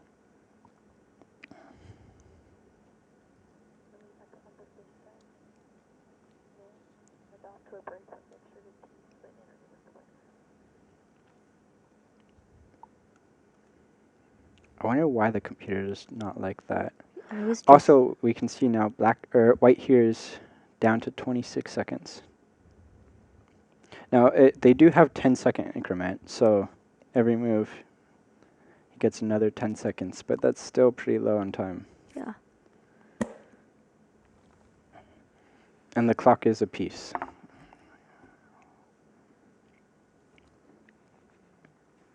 And King E7 blunders back the advantage, and that's equal again.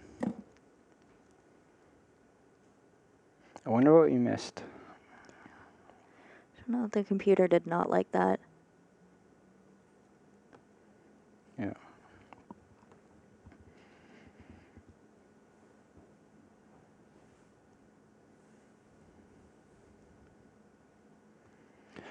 You can see here, like, because Alikhan's playing for a win, he's being really aggressive with the king. When you're in a win position, you gotta use your king in this position.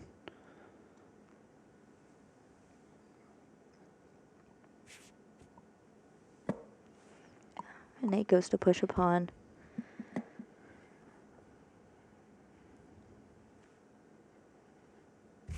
Computer did not like that. No. But that was not the right counter.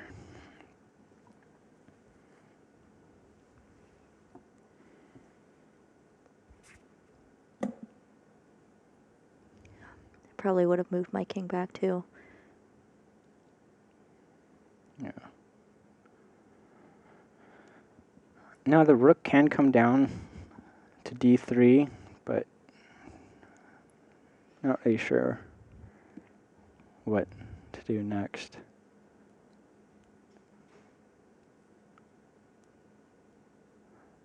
Or d2 even. Yeah, that's actually what he plays. d2. Trying to attack the pawn on both a2 and f2.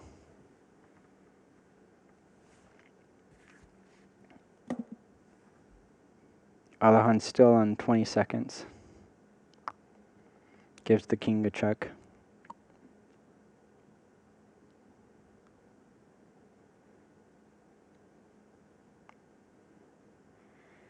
Is this game unfolding how you thought it would? I kind of expected Alikhan to be a bit more aggressive, being that he needs a win. Now rook up, protecting both pawns.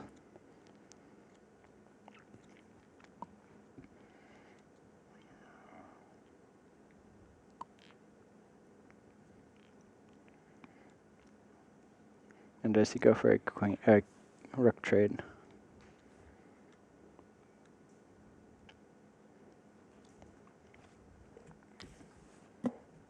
Yep, they go for the rook trade.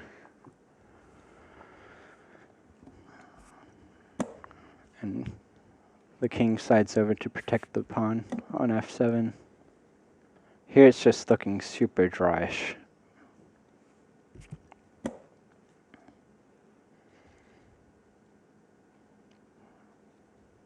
Here, probably moving the king up.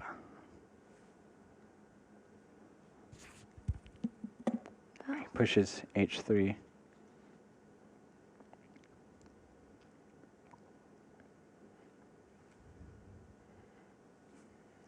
Maybe looking for a g4 in the future.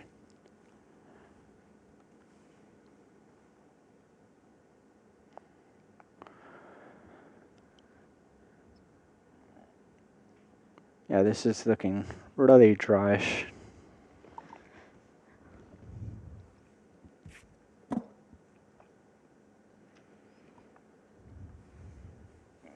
King moves back to g7.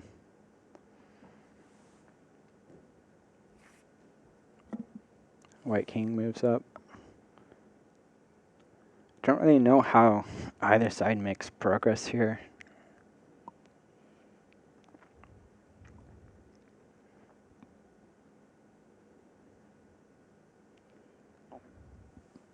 Seems like they're about even, but Alikhan has to win or draw.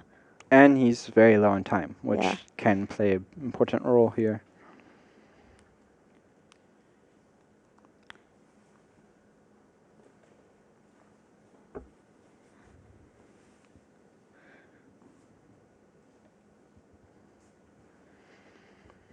If I'm playing as black here, I would try to just play fast, put pressure on black to on white to play.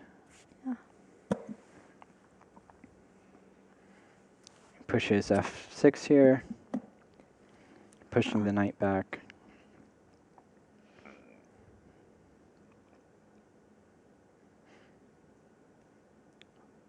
I mean, here there's so many options. A4, G4.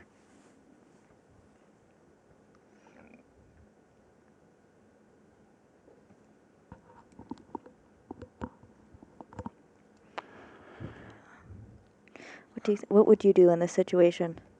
Playing white or black? I think if you were white right now. In a need-win position, playing white.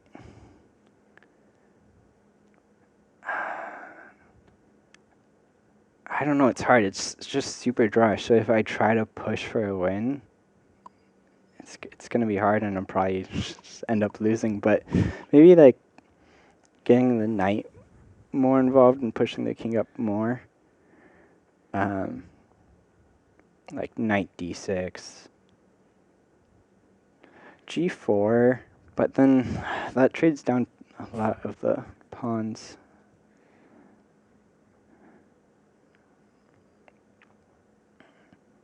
Now we see f6, or f5, sorry. Yeah. And I don't think it's worth losing the knight. Yeah, here knight d6. Can play, and then he might be looking for knight c8. Looking for trading that bishop or getting that. But then, yeah, black can just move the bishop and there's really nothing.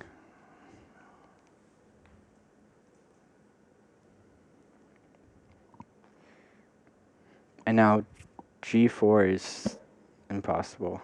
Yeah. Not impossible, but doesn't look any good. Alright, we see knight back to c4.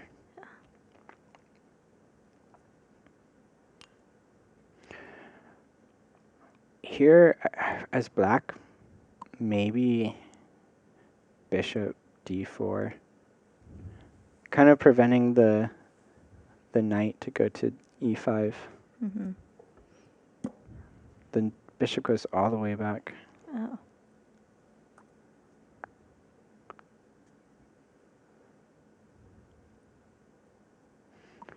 Not exactly sure why.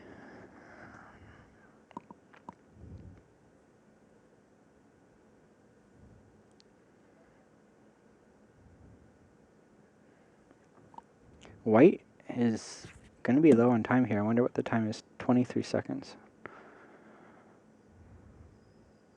Okay, so now he does push g4. White can trade down. That's what we see.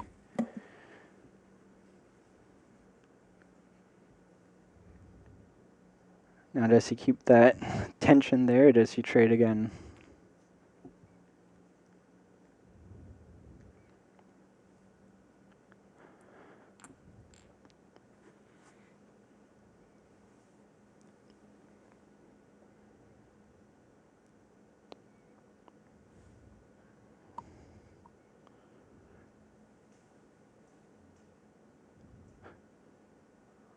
I think black can take or can leave it. I don't think black has to really decide yet. But yeah, this is super drawish. Yeah.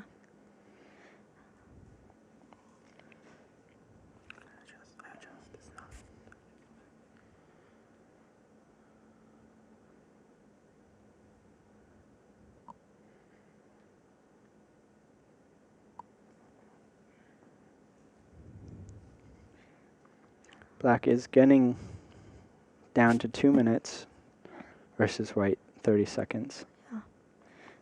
Would you draw at this point in the game?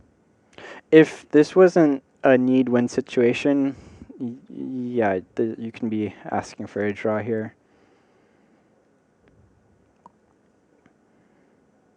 Black pushes his g-pawn. All the pawns are staring at each other. Alright, white moves its king back, attacking the bishop, leaving the pawns staring at each other.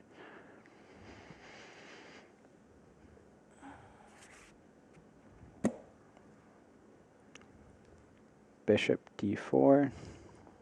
Yeah, this is 6 sound like a seconds on the broken clock. record, but it's just looking like a draw. Yeah.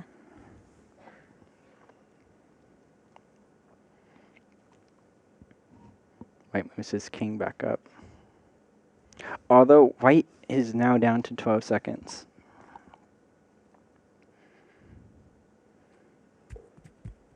Black takes on g4. White king takes back. Now we see all the pawns being traded on the king side.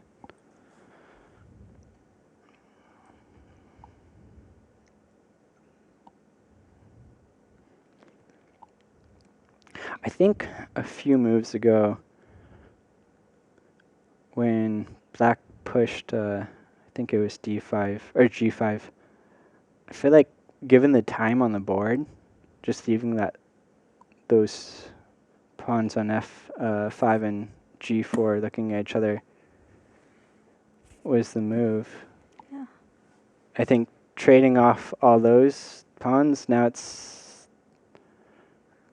back to 30 seconds because of the increment, and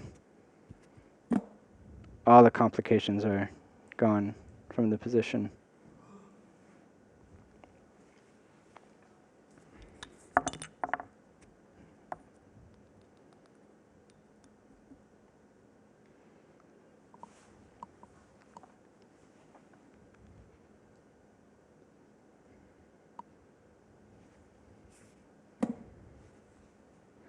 Looks like no one intends to draw right now. Yeah, black here wants to draw, and actually black can sack his bishop for the pawn and get a draw.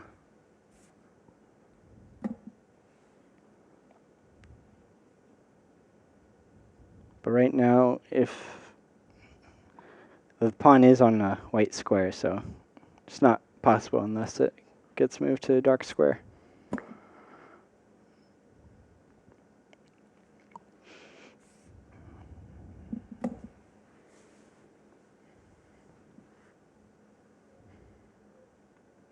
The times have almost evened out. Nate has a minute 17. Alikhan has 26 seconds.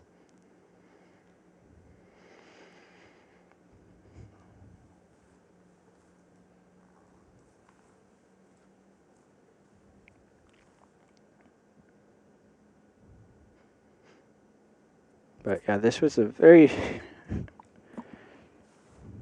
very even game for the most part.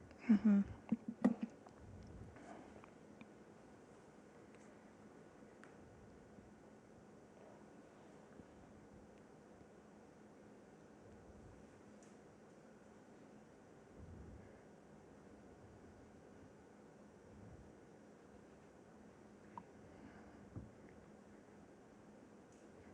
And now the time is almost equal.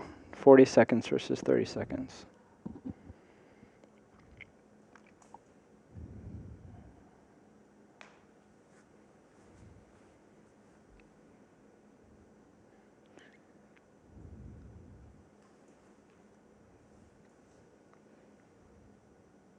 Very little time, and Yeah. both of them are still about even.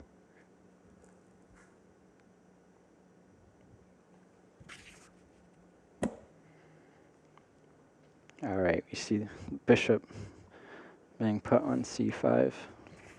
Do you know what the strategy behind that was? I don't think there was really anything in particular, just moving the bishop back to play more of a role on that side of the board. But right now, I don't really see how any of them makes progress. There is a trade being offered here.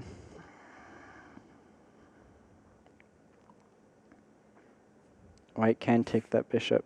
He chooses not to.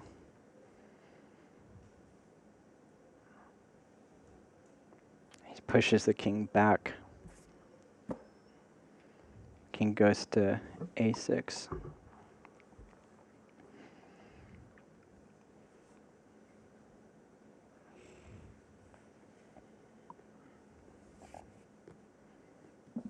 Now, if they both had plenty of time, this would almost be guaranteed to draw, but given that there's only 15 seconds and 20 seconds left, someone can make a blunder here. But it's looking drawish.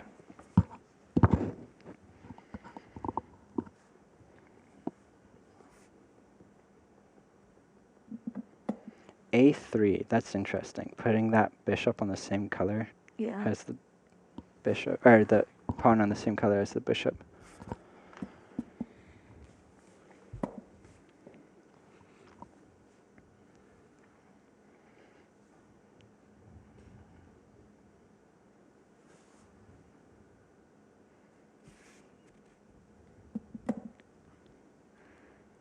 All right, gives a check.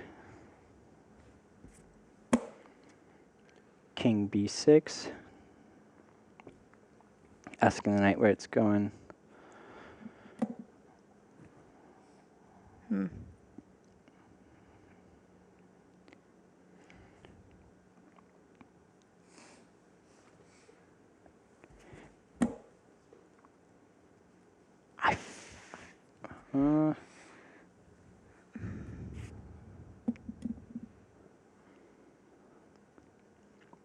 I feel like bishop b4 back there, sacrificing the bishop, could have forced a draw.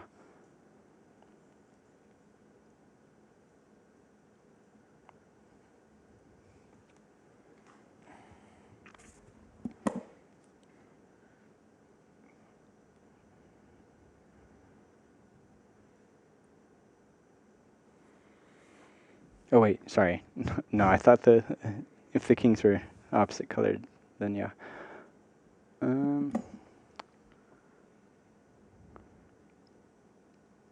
Yeah, here they're just dancing around. There's really nothing to be done. Although black is down to 3 seconds there. Gets the 10-second increment.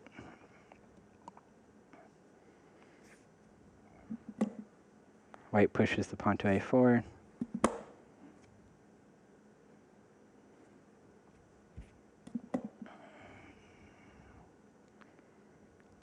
I'm not really sure what the strategy here is. Yeah. Black's happy with the draw, and he's just dancing around, and white is probably hoping for some blunder, but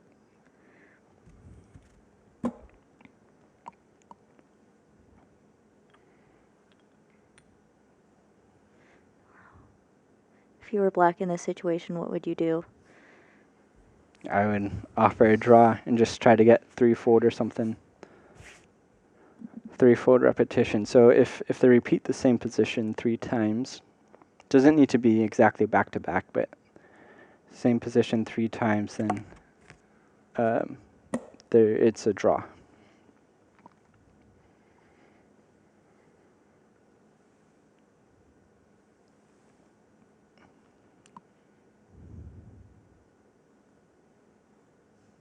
White might flag here. 2 seconds on the clock.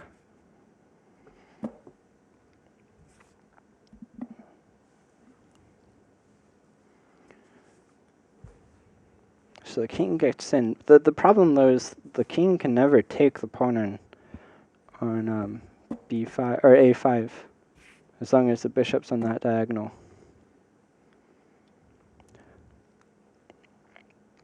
Oh, but the knight might be coming to c5 to help out, get that pawn. But even then, it's a drawn endgame, I think. Yeah, and here I expect to see knight c6. And the time is about equal, 19 to 14 seconds. Yep, knight c6. He might take that pawn. Oh, I mean, that is a check.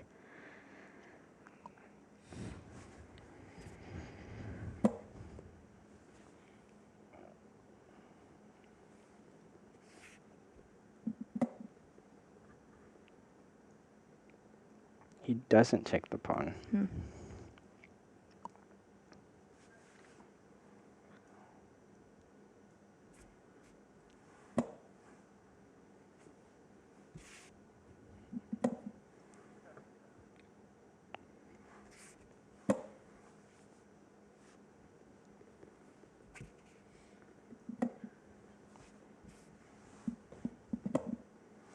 Yep, both players are just kind of dancing around here.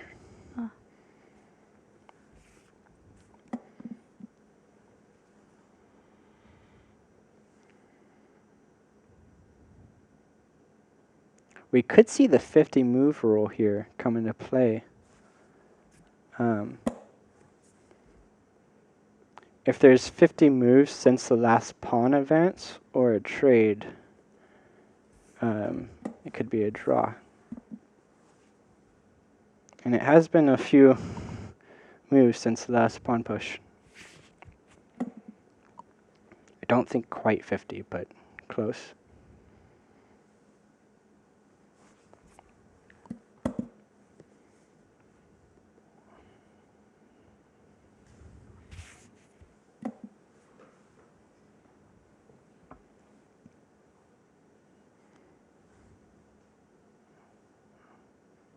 I do forget if in a tournament setting, if the 50 move rule has to be claimed by someone.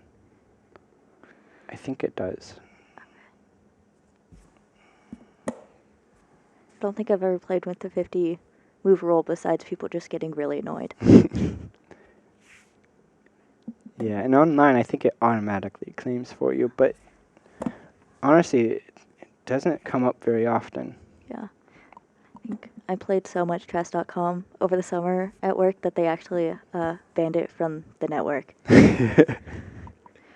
So much chess.com on company time.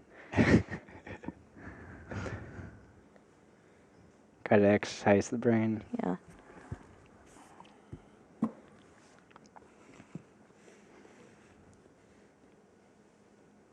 Now both players are back up to 50 seconds.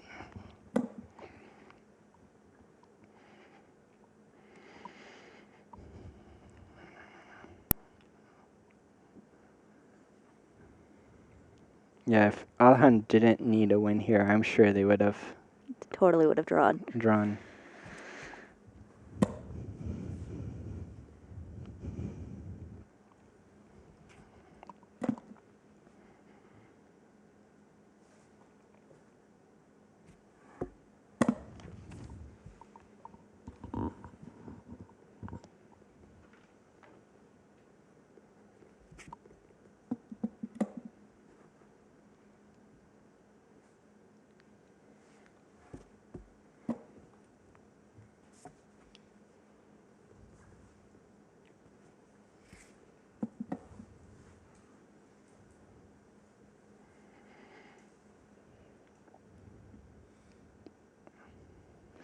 Looks like both of them are making back time. 40 seconds to over a minute. Yeah. Yeah, in this position, it's really easy to make back time. Yeah. It's hard to make a bad move here if you're just dancing around and get 10 seconds every move. Black is offering that trade right there. Alikhan doesn't go for it.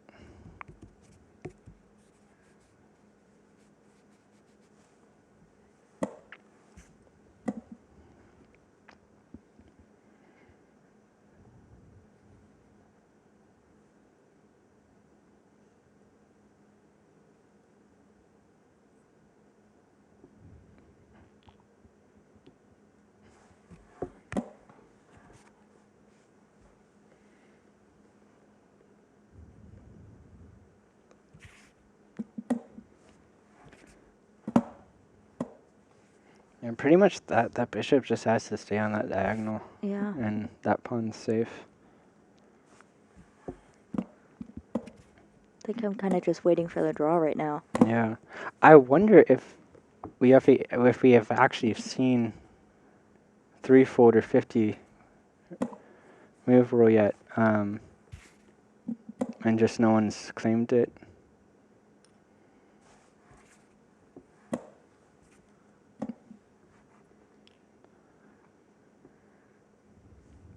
Players are moving really fast, making back a bunch of time. Both over a minute. So none of them are really in particular time trouble here.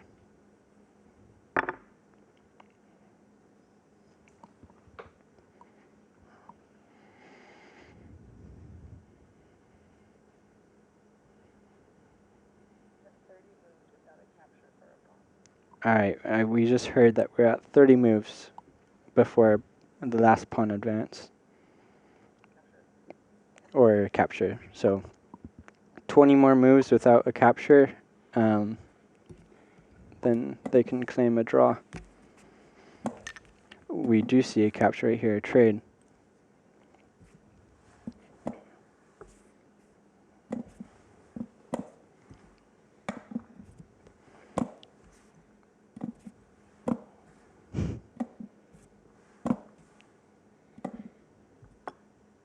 Now I believe this is still just a draw, unless Nate here makes a mistake, but it should really just be a draw. For it.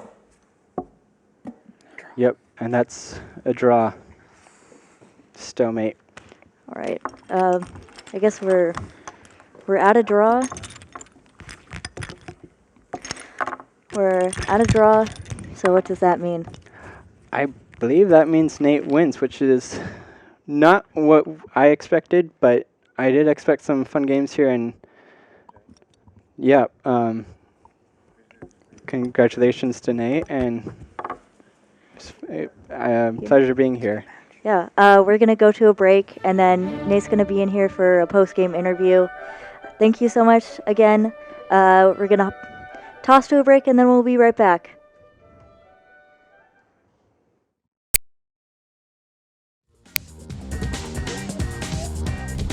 All right, we go live in 5, 4,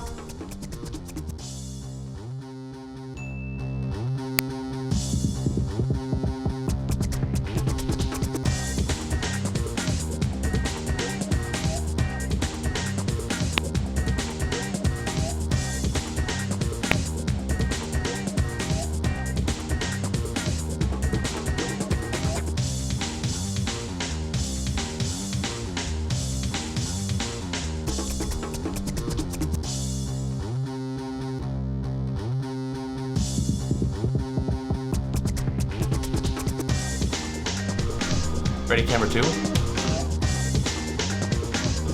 And wipe it. Welcome to KBVR TV. Come join our team.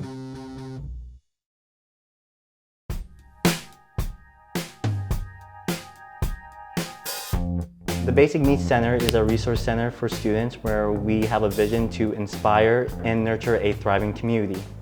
My role is to facilitate conversations where we have peer-to-peer conversations and work on building strategies for the student. We have tons of programs such as our food pantry, our textbook lending program. Every Thursday we have a breakfast club where students are welcome to make themselves a bagel or cook themselves some eggs. We do host cooking classes in collaboration with our dietetic interns, or we host them on a seasonal event. As long as you're an active student, you're welcome to utilize our resources and give access to our core values community for our food pantries on Wednesdays. We also give volunteer opportunities where students can get to know us, get to understand how we function here at the Basic Needs Center. The community is outstanding.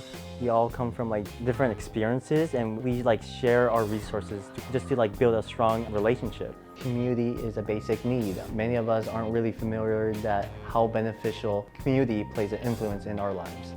Come by to the Basic Needs Center. We are a welcoming space. OSU funds us to support you. We also have an Instagram and a Twitter. It's at BNC@OSU.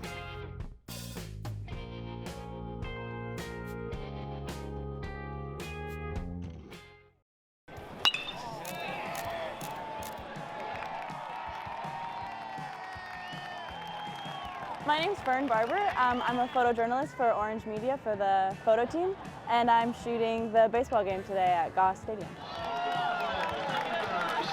My name is Ethan Heathershaw. I am a sports writer for the Orange Media Network for Oregon State University. Today was my first coverage of a baseball game. A little confusing. It's didn't know where everything was, but eventually we got there and figured it out. I got to sit up there in the press box with all my fellow media members. It's ended with a great game today with the Beavers taking home an 11-0 win.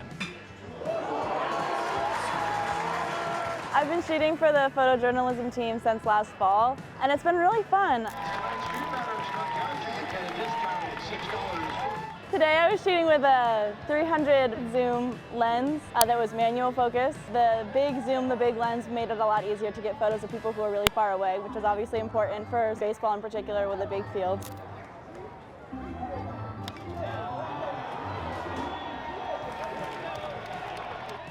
Would you say it adds a lot more fun, or do you think you'd prefer staying on the mound and just getting your strikeouts? I've been an athlete all my life. I played football and wrestled throughout all of high school.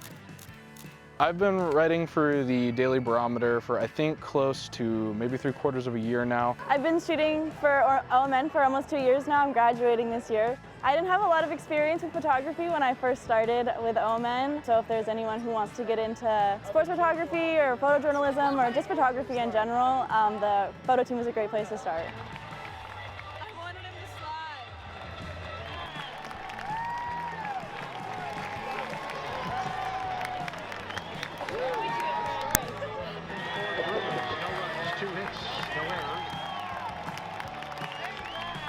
Go Beavs!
Hi, welcome back. We're here with Nate, our winner of today's game. Nate, how are you feeling? Pretty fantastic, actually. I knew I was the underdog going in, but I knew I still had a fighting chance, and I managed to pull it off. You really the did. Win and the draw. Yeah. Congratulations, that was very impressive. Thank you. Yeah, I about the games or. Sorry. I'll just be good. What was your strategy going into the game? Well, for the first game, I needed to try to go for a win. Because I felt like if I drew the first game as white, I mean, typically white has a slight advantage in the opening, so trying to win the game as black is a little bit trickier typically.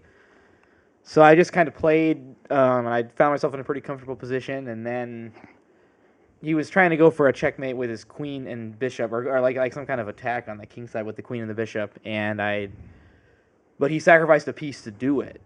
Yeah. But I was like, I felt like taking the 2 pieces for the rook at that point was safer to get rid of the attack and still be up material, so I played on with those 2 bishops against the rook, and it ended up working out. Yeah, I was kind of surprised that you took that rook there instead of just forking those 2 pieces. Yeah, I saw the fork. I mean, there was a queen h2 check, king f1. Yeah, but the king's safe king there. e2, but I guess the king, maybe the king. Yeah, but trading down. In the game, I figured either way. I figured I was in a decent spot. Both were winning. Yeah, and then the end of the game with the checkmate with 2 bishops. That's a basic checkmate. Yeah, and I do know how to do that one. Yes. 2 bishops. Yeah, sorry, I misspoke there, but yeah. That one I know. Yeah, bishop and knight's a bit harder, but that one. Yeah. That one is not too bad. Yeah, and then for the second game. Yeah. Second game, I was feeling quite comfortable, of course, with a win in the first. I was sort of just playing like I didn't want to get into any kind of super big complications because there's no reason to risk yourself losing the game. So I just kind of played. We ended up in a d4 game, kind of a quieter game compared to the first one for sure. And just sort of traded down. I lost the pawn, but I ended up getting to play the rook and was able to win it back.